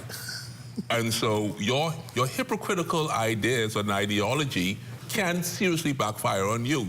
It's amazing to me also, this is the first election. I like what you did there. That I have recognized one thing that many people may not have even looked at. Normally when we talk politics in the Bahamas, we talk about a certain type of suit. We talk about a certain type of tie. We talk about a certain type of rub down from a particular country. We don't see nobody going south here yet, but we know that after Lent, that is possible. Where's this man going, Jesus? because we know that when a man fails to see God, we got to find a witch of Endor. We got to hear some things to show us some certainty that we're going to be victorious, because the real truth of election in the Bahamas has nothing to do with the Ark of the Covenant itself. It has to be ascending the throne as King Saul. That's what this is all about. Okay, so what you're saying to me, the concept and idea of tradition. Yes. When even you carry this sort of an idea, the proverbial Ark of the Covenant, to say that this is what we're going to do, yes, you find yourself in failure one day. Of course. And as a result of this, you, as a man, the mortality that exists in you, you pursue other avenues. You must. And this is what's happening, or what has happened from a traditional standpoint in our politics. Yes. Is that what you're saying? Of course I'm saying that. This is too much. Of course I'm saying that. And I don't know if I was prepared for this today. What people may not remember. These are the things that you can't study for, sir. But I am a theologian, and I think theologically. I think in the manner that as a Bahamian people, there's always this thought that as we outsmart each other, we can psychologically outsmart God, as if God doesn't have any sense. We have to be careful in this regard, because guess what? What has been happening, Howard Grant and Ambassador Roll, we have seen the efforts of these people on the ground. These people have been cutting people's throat as if Elijah had just come out the cave and started to slay the prophets of Baal. Oh, this man is getting too deep. Go ahead, let me hear your contribution. You're doing enough today. I'm talking the Lent talk. You're talking today. Go ahead. So, what do you say, church? Fix it, Pastor. Fix it. my theological, I thought he was here for the politics. You take over your job. My theological friend here is referencing initially the First Chronicle situation where David decides that he's going to carry the Ark of God on a new cart. And so he improvises on the tradition of how you're supposed to approach God. And he gets a cut hip, as my friend says. Israel loses terribly. The Ark is taken away. The Ark is taken away. Given to the Philistines. David is so frightened and upset at the same time that he gave it away. And he loses blessings and favor because he gives it and puts it in Obed-Edom's house. But we must highlight that the problem I was actually just going to go to John 14, verse 6, where Jesus says that I am the way, the truth, and the light.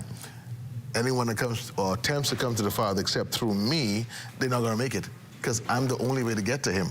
So oftentimes in life, as he kind of said in his very strong way, when we think that God is taking too long, we invent our own pathway to success.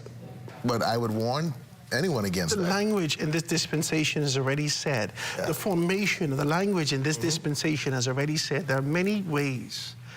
And to the preachers that continue to be able to preach to this generation, such as Oprah, let's be very clear. Yeah. There are many paths to God. This is what they say. Now we know from a historic, from a traditional standpoint, from a faith-based standpoint, we know the conviction that exists in us, there's only one way. However, these children that are disenchanted, that are separated, that are moving from the foundational values, as you said, that has accepted the modernization and in turn accepted the separation, they don't know this. They've accepted the preachers. I had to come home last night. My son is listening to these. They build things on the YouTube thing. And whilst they building things, what's happening? These people talking over it. I said, Gabriel, you got people preaching over you. Cut this off. See, they don't know subconsciously that they're being preached to every single day. And they accept in this dispensation that there are many pathways to God. Talk to me about it. So Oprah, you know, she has a house in the Bahamas, so she may be watching this tonight. Hopefully. Hey, what's up, girl? But I must say, well, actually, several months ago, I actually touched the same subject.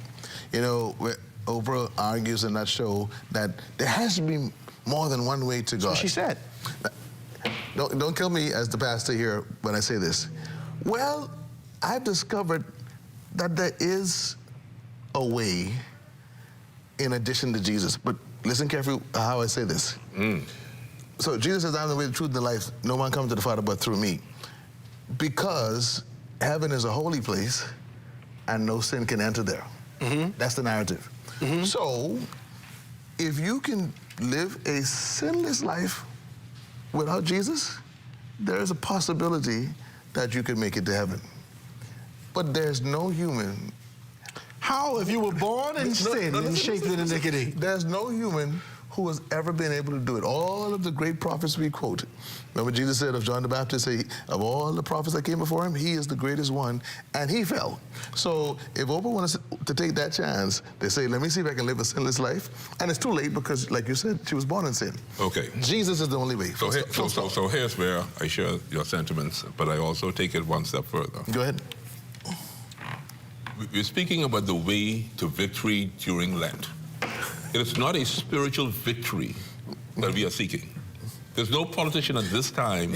Are you saying the politicians are not trying to be spiritual in observing Lent? What's what I'm saying to you? We notice a trend of former Royal Bahamas Police Force high-ranking officers.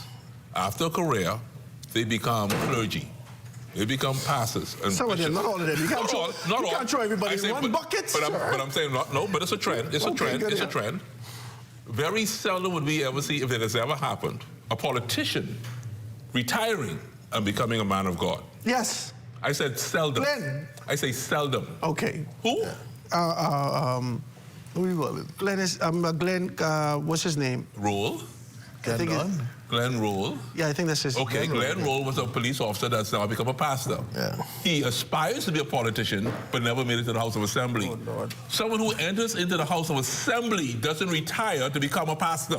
Listen what I'm saying to you. In this Lenten season, your aspiration is not to be holy or to be spiritual. Your ambition is to win and enter into not the house of the Lord, but the house of the Lord's assembly, which would be British, if I may say so. Now, with that being said, each politician, if you listen carefully, at some point in their campaign says, God got me. God anointed me. God appointed me. God has sent me to deliver the Bahamian people. Now, if let's give three parties that we know about, the Progressive Liberal Party, the Free National Movement, and the COI, all saying, God has sent me to be victorious to lead the people. You tell me who can win. And when a person feels that they're not victorious, they got to leave God alone and find the other means that we're speaking about. But that ain't always the case, though. It ain't always the case, but it's a common case. Because I think conviction has to be buoyant in our society. But, for you to be able to move forward. When you get the cut up, you explain to me, Howard Grant, what's the excuse? God has left you? No. What is the excuse then? You tell me. It got to be preparation for something. Ain't no preparation. Let me tell you why. You put it back to man device? No. This Ambassador, it only could be God's way. It only could be God's way. Your faith says to you, you can be victorious. What God does is well done. Well done, of course. Whatever he does is well done. And when God is against you, who could be one how you can say he's against you? You can know on the polls that night when you're looking for the tissue paper. No. That's when you That didn't mean he's against you. That didn't mean when he wants you to house assembly, and that's all you care about. Okay, then. You ain't in politics to talk about losing and finding no toilet tissue. You're in politics to go into the House of Assembly. I accept some of what you're saying. What do you mean you accept? No. I accept some of what you're saying as it relates to a man is on his own path. Now, I give you my path. I try my hardest to get into God politics. wasn't with you not to be in the House God Assembly. didn't have that for me. Not in the House Assembly. He wanted you to take care of Gabriel and the rest of the family. Okay, he didn't have that for me. Thank you. Because his yoke is easy, his burden is light. And when I share in that, and I can be able to recognize that, okay, well, wow, I can't believe that he released this so quick. This must be where he has me to be.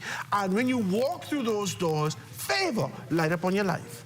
And you realize that this is where God has you to be in life as it relates to your purpose. When does that happen? But sometimes we as men, we follow our own path. But when does that happen, Howard? Imagine within our heads, and as men say to us, hey, you could, I would just speak, you know, you could be a pastor. All that Jesus He talking after he get the cut up, he recognized God when we go somewhere else.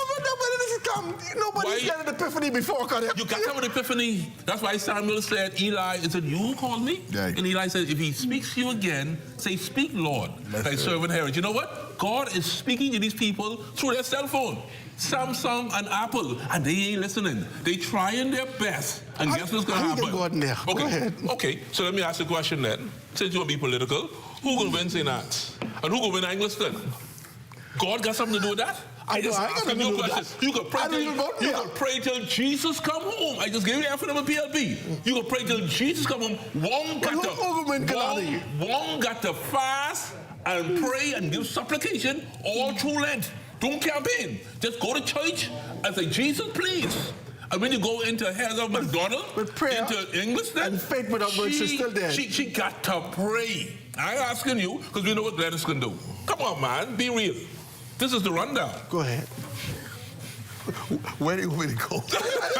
I'm trying to hear what God's saying. What I'm not going to fight you. Some places prayer can't help you. The prayer's already been answered. The prayer has already been answered. That's what he's saying to you. You can't change the answered prayer unless God himself changes that prayer.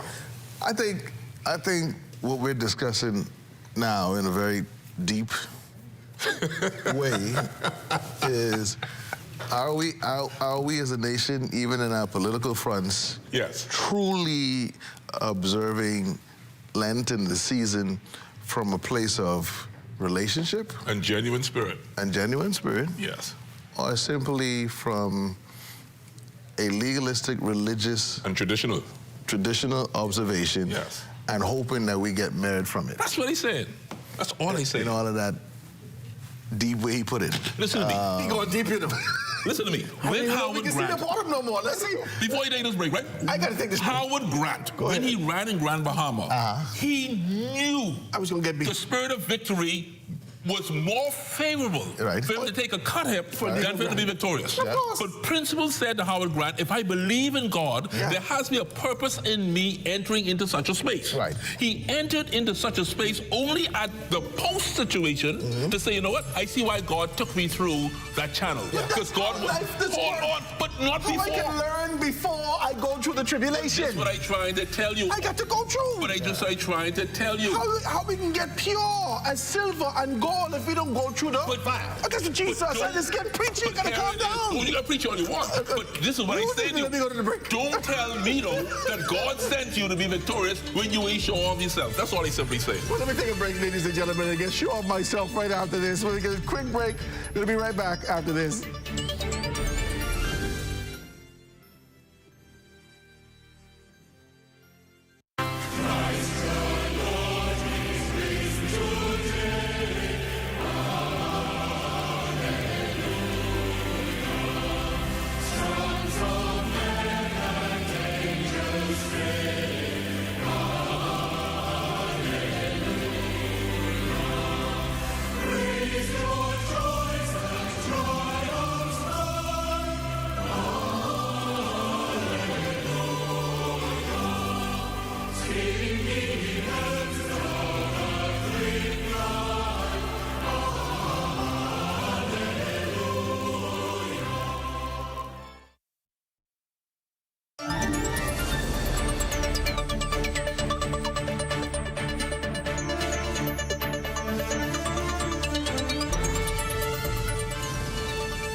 Back. This is the Rundown. I'm Howard Grant, having a great conversation with you on this beautiful Friday. Hope you guys are good. Today is the 27th.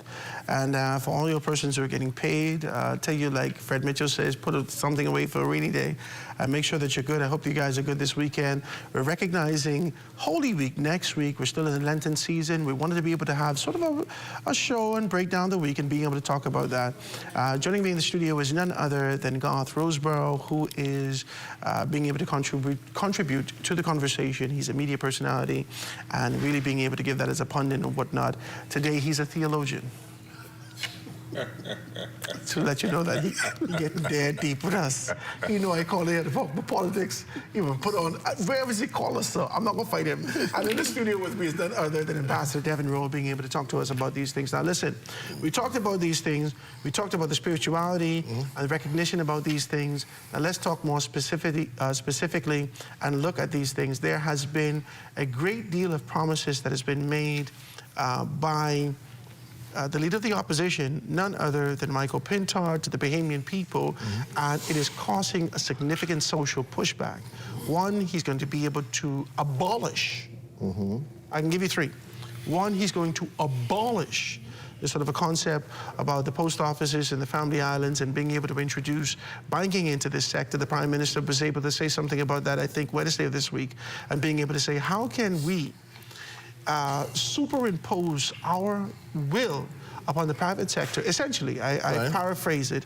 If the Canadian banks and the clearing houses has already made decisions to be able to pull away from these spaces, how can we say that this is what is going to happen in the event that we get back there? That's one. The second thing, there was an indication that he's going to be able to give $200 to every single mother. All right. In this country. Statistically, information came out to indicate that 75% of the people who give birth in this country, especially over the past 2 decades, have been single mothers. Yes, indeed. And thirdly, his ambitious approach of being able to make, to build 5,000 homes during a 5-year period, which is his term, if the F&M is elected. I thought that that was wildly ambitious. And I don't want to, I stopped short of saying irresponsibly ambitious, because I want to be decent at this. I did the math. You'll have to create 3.7 homes a day, 2.7 homes, almost 3 homes a day, to be able to make that mark of 1,000 homes a year. That's a lot. If 75% of the women that are giving birth in this country, statistically, the information said that it was 4,030 a year. If we look over the past 10 years alone, that's 40,000 women over the past 10 years alone that have given birth in this country, 40,000. If we look at 75% of that's 30,000 some. Let's be very clear about this. 30,000 some multiplied by $200 a month is $6 million a month. Did he say per month? A month. Wow. Each mother now. Each mother. Each single mother. Each single mother. Well, we haven't even gotten any specificity as relates to whether or not it's $200 per month per child. I ain't getting none of this information. This is a lot. Here's where we are. It is election season. We have to respect the fact that the royal opposition leader has to say something in aspiration that something will stick to the wall, because thus far, nothing has stuck to the wall. Yes. Let's go to the single motherhood situation. We also know that the majority of mothers, period, in this country are of Haitian descent. From the time you begin to give $200 to those of Haitian descent, the very immigration issue that you've had with the present government now becomes null and void. Because if we find out that you're giving it to them people or those people, now that's going to be a huge issue against you.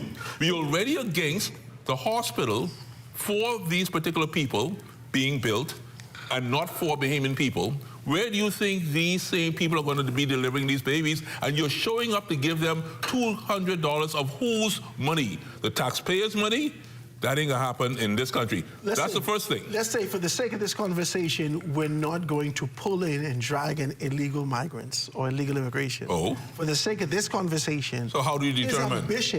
His ambition was to be able to, let's say he works everything out, hypothetically, just for the sake of this conversation, he works everything out, and he finds his way to be able to identify and give $200 to each Bahamian single mother that's giving birth in this kind of a dispensation. I still think that that ambition is a wild ambition, and I want to be able to talk about it. I want to be able to know whether or not this is something that's real. What about equality? What about equity? What about being able to identify the single fathers, people who are raising children, you know, somebody's passed away, or legal guardians, or so forth and so on. A lot of these things are happening in our country, yes, and we're not giving any consideration. How do we look at this? Do we look at this as this kind of a determination that policy is being created based upon personal trauma that you would have endured, or personal positions that you would have been able to endure as a child? I'm not saying him, I'm just saying whether or not we look at this in this particular manner. We have to identify this, dissect it, and make it make sense. This administration... That is also strong. Right. This administration has taken on a very strong position when they initially was able to give some money to entrepreneurs, right? So to women entrepreneurs. Yes. They gave I can't remember the exact figure, but they gave some money to women entrepreneurs, right? And everyone looked at it and said, hold on, wait. You mean tell me I got to put on a wig to get a couple dollars? I can't do that. Then this administration gave some money to men, because equality, balance is crucial in a society that perpetuates the idea of democracy and equality and everyone being able to be on a playing field, on the same playing tier. It's important that even in your pronouncement that you have to give these things consideration, that you have to think about how you're talking about these things. And I think it goes for every aspect of those things that are socially being consumed right now. Think about this.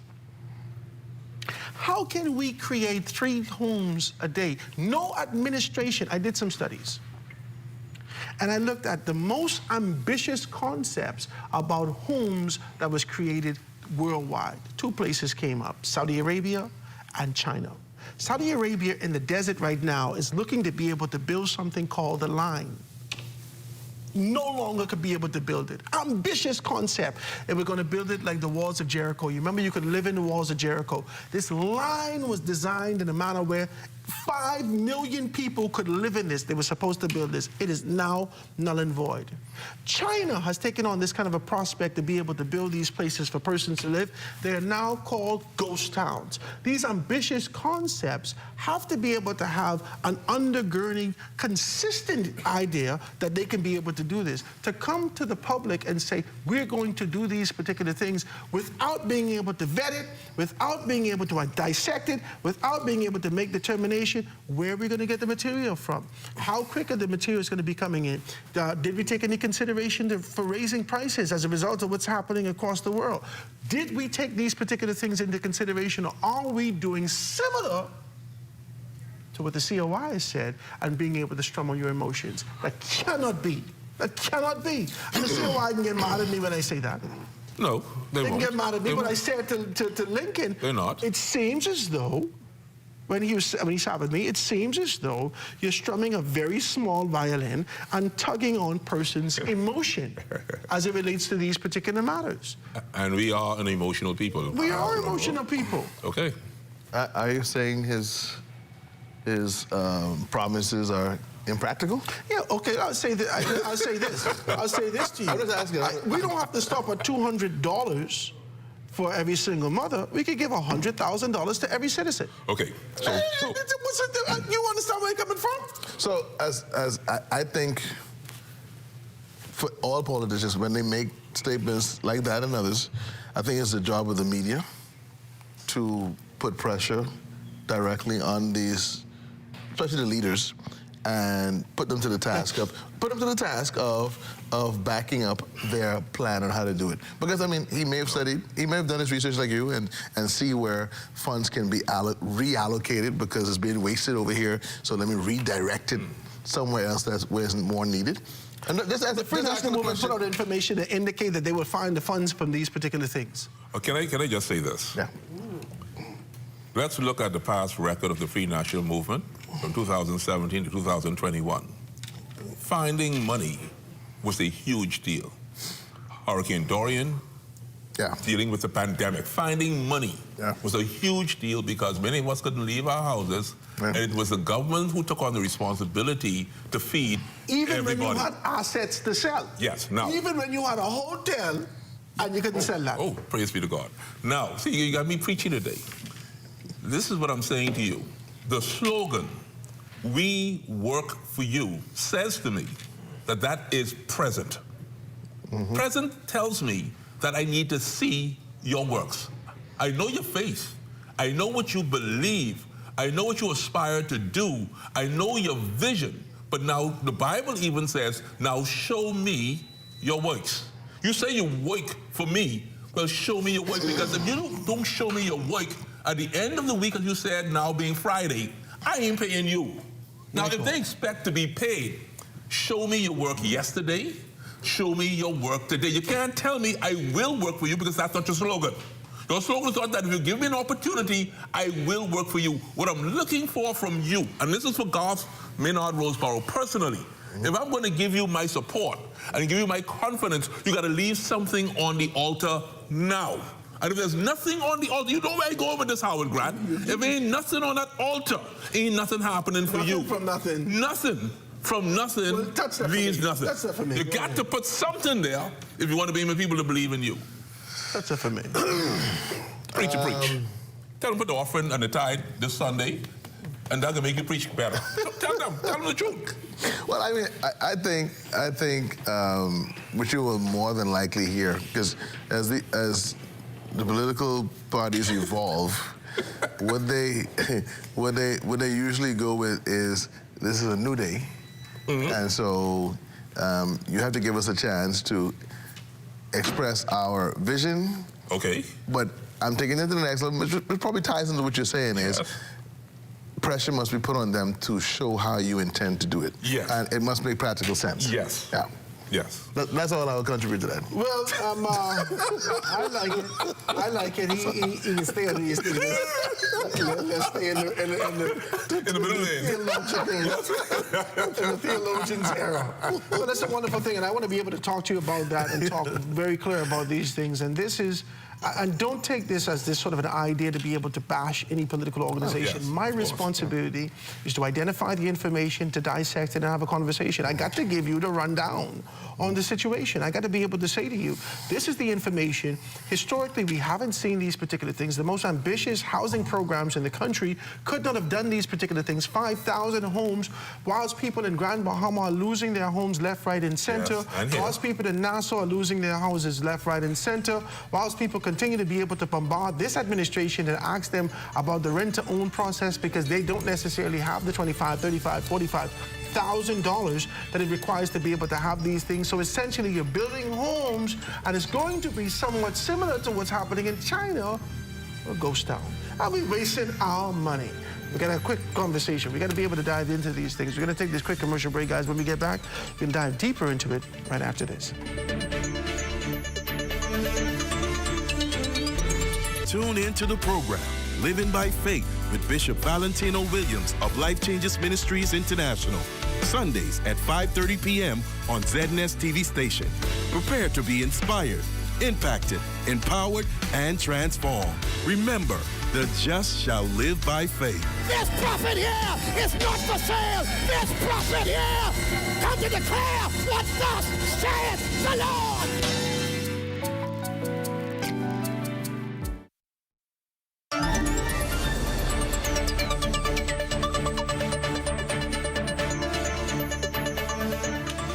And we're back wrapping up with you guys, just being able to talk about these things and having a good conversation. We talked to you about some things from a spiritual standpoint, being able to identify what's happening around the world, and more specifically what's happening locally, whether or not this kind of a trigger-happy posture and concept is anything to do with spirituality.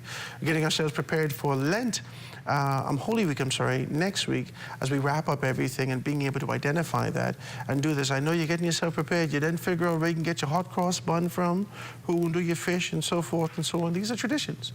And these traditions have fed us and kept us comfortable for a very long time. And there's some things that's happening from an external standpoint that gets us very uncomfortable. And we were talking about that. We spoke about this sort of an idea about the Free National Movement being able to come forward and talk about that. We're going to be able to talk about that and be able to identify these particular things. The Free National Movement being able to look at the convention and being able to make these strong promises. A lot of persons are kind of consuming that from a social standpoint and being able to do that. Most recently, we would have been able to hear Harrison Thompson, who is out of the Parliamentary Registration Department, to be able to talk about the possibility of being able to see 80%. 80%. As it relates to the next general election, based upon these numbers, that over 200,000 people are on the register right now. And I want to push back at these particular things. I want to talk about these things. So let's talk about it. I'm here, like I said, if you're just tuning in, you're late. You're going to go back and be able to watch it. But I'm here with none other than Garth Roseborough and Ambassador Devin Rowe. We're wrapping these particular things up. And I want to give you guys an opportunity to be able to talk to the country about these things, because you know we're not going to be having a show next week. So we got to leave them with a mouthful. Go ahead. Well, I do believe that I have a concern, and I stand to be corrected, Howard Grant, that being in the Lent season, I will say spiritual on Ambassador Rowe's territory and say that even in the judgment, when we go to heaven, right, the scripture says that the books will be open. Will be open, yes. And the account will be cleared. And I'm still pondering after post-Dorian, how we cleared the books. Has the books truly been opened? Are we prepared to go into general election 2026? A new day for me simply says to me that a new day is a what? Reset. Yeah. Has the books themselves been reset, or will the numbers truly reflect that it has not? If you say the numbers are over 200,000, does that include then those people who have died during Dorian, and we say, you know what, 30%, 40% of the people have chosen not to vote? Or is it simply 10% or 20% of the people have chosen not to vote? This is going to be crucial in this upcoming general election. And so if I could have the authority to say so, I would like for the government at this time to take the initiative to clean the books. That is my contribution, Howard Grant. Evelu Shalom Aleichem. Alaikum salam. Go ahead. I don't know. Go ahead. Give me your views. Well, as we push to the climax of the Lenten season into Holy Week, my theologian Garth is calling for transparency, and it is needed. They promised that. If a nation is going to be effective. Yes, they promised that. I'd like to hear more in the postmortem myself, actually, of the Dorian situation. I think it's been long enough to really have a full report on that. But I want to say to Bahamians, in terms of, as we go into Holy Week, to take a moment to have for introspection, Because oftentimes we're so busy in life that we don't pause to introspect to see if we're on the right foundation, if we're focusing on the right things. And when you move away from your spiritual foundation, you tend to allow temporary discomfort to cause you to make permanent decisions that are wrong. Not helpful for you, not helpful for your family. You're not thinking straight. Slow down. Take introspection, get to that place where your connection with God is solid, and then as we push out of the Holy Week and get back on the campaign trail, which I don't think will possibly be a long time, we need to put pressure on those who come to our homes to tell us the truth about who they are, about what have they done in the past to help people. Yes. Because if you have not helped people in the past, I doubt you will help them when you do. In the future. Oh, yeah, I like that. And for me, I want a representative who is going to hold their party, including their leader, accountable to the things we promise. Yes. I think because of the lack of true involvement by our people, we often allow our political leaders to get away with too much. Slackness. Yeah. Well, unlike that, I think it's a significant mouthful that we're putting out there. I think we have the responsibility of being able to talk about these things. I think we have to be responsible in being able to talk about these things. I don't think that this relentless pandering to one party or another and being able to talk up these things without clarity, without understanding, without transparency, it doesn't do any of us any good. Let's be clear about this. On Wednesday morning, I was listening to a guy who supports Tory in Africa. And that's the military leader who everybody's raving about. And this guy, with great passion, is saying Africa doesn't need democracy because democracy has failed. And he levies some serious charges against the nations in the West, saying that it's fake, it's not real, because they're using the system of bureaucracy of democracy to create big bureaucracies who get nothing done besides turn politicians who come in at one level and 2 years later they're millionaires. Wow. And the reporter interviewing him didn't know what to say, but he was very passionate. He was very, I got afraid because his arguments were very strong. However, his alternative for democracy was dictatorship. He said Africa needs dictatorship. And he said military dictatorship because, one, we need protection, and we need somebody who can make decisions quickly. If he says, I need roads done tomorrow, hundreds or thousands go out and make it happen tomorrow. No long talk, no going this way and that way, or pandering for more money for yourself personally. I'm afraid because I don't know if we want that kind of mentality to spread. But it's a necessary ingredient, Howard Grant. What is not a necessary ingredient for our beloved Commonwealth? And I need to ask you the question, Howard Grant. I ponder why during Lent we seem as if we're drinking more rum and more liquor. Now, I don't want to touch the holy anointed water, but I know after Lent, politicians normally pour on more liquor and more rum and more gin and all these things, and I wonder if you're going to be even in the right mind, even take elections seriously, as this person he mentions has taken democracy and politics seriously. Are we as a Bahamian people really prayerful and spiritual in our selection, or are we simply looking for a easier time, as you said earlier in the show, Howard Grant, we're looking for idolatry? You know, I was just watching something this morning that actually speaks to the fact that there was a study that's being done. And in that study, they put a hamster in a cage with nothing. And the hamster in the cage with nothing, they gave him 2 bottles of water. One was just water, and one was water laced with cocaine. Cocaine? Cocaine, yeah. And so the hamster, being lonely and being destitute and by himself, continued to be able to gravitate towards the cocaine, which eventually placed him in the position where he died. And then the scientists came in and say, hey, listen, why don't we create something? Let's put a little park here. Let's put some camaraderie here. Let's put family around. Let's give this particular hamster, this rat, this study, let's give him an opportunity to be able to expand itself and share with each other. Not one single hamster or rat, whatever you want to call it, ever gravitated back towards this particular thing. What happened in our country is there's sort of an idea of superficiality. There's no relationship, there's no connection, there's nothing real that we're having. we don't have anything that's actually putting us together with transparency. As soon as you come to me, we good whilst I could see you, but when you didn't turn your back, I talk about you. We are all isolated and by ourselves. We need to be able to find a space with transparency, just like the good Reverend actually been able to say to us, Ambassador Devin Rowe. There needs to be a time for introspection. Yes. There needs to be a time for separation. And to understand that for us to be able to get to the next step, for us to be able to align ourselves with where we were called, for us to be able to get back to the core of our foundation, we need to reconnect with our Father. Amen. That's it. Amen. That's the show. We got to be able to be as decent as possible as we say this. I want to thank you guys so very kindly for being able to do this. But before we end the show, we want to be able to inform you that the rundown will not be aired next week.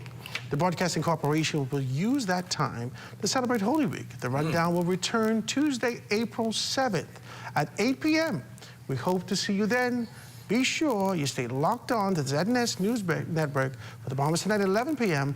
It's the final newscast of the country with the latest with information from Corvell Pyfrom. From all of us here at ZNS, I'm Howard Grant. Thanks so much for joining us.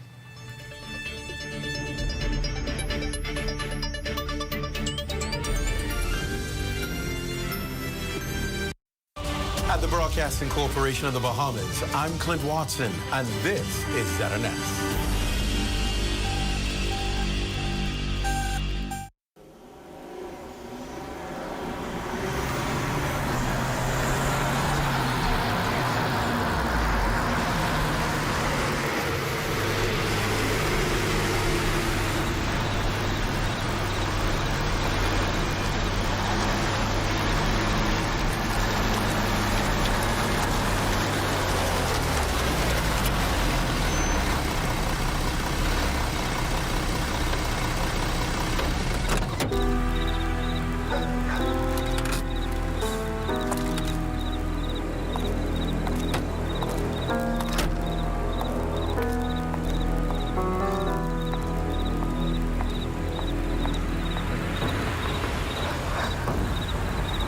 You want to know how a 29-year-old black girl from nothing came to run a multi-million-dollar record company?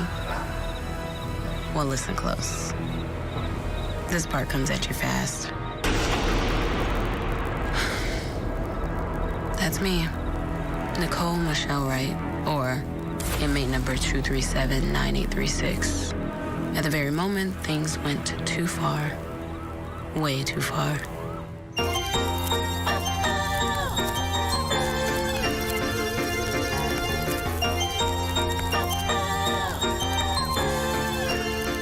I was born in Washington, D.C.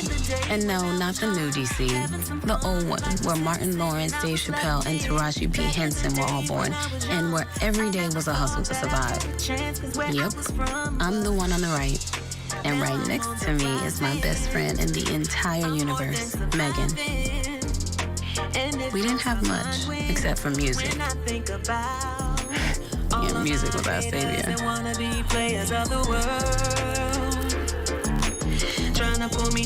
parents, God, where do I start? That's my dad, Mitchell Wright. He was a hard-working black man who worked for the city. He made decent money. But here's the truth about money. Whether you're rich or poor is determined by the eye of the beholder. In my eyes, my father was a prince. In my mother's eyes, he was a pauper. What do you mean? You only have 4 months of the rent saved up. We need to be in the process of trying to buy a house before summer. Relax. We're comfortable. Comfortable? Who says that? We live in the hood and you talking about some relax? I ain't built for this. I can't do this.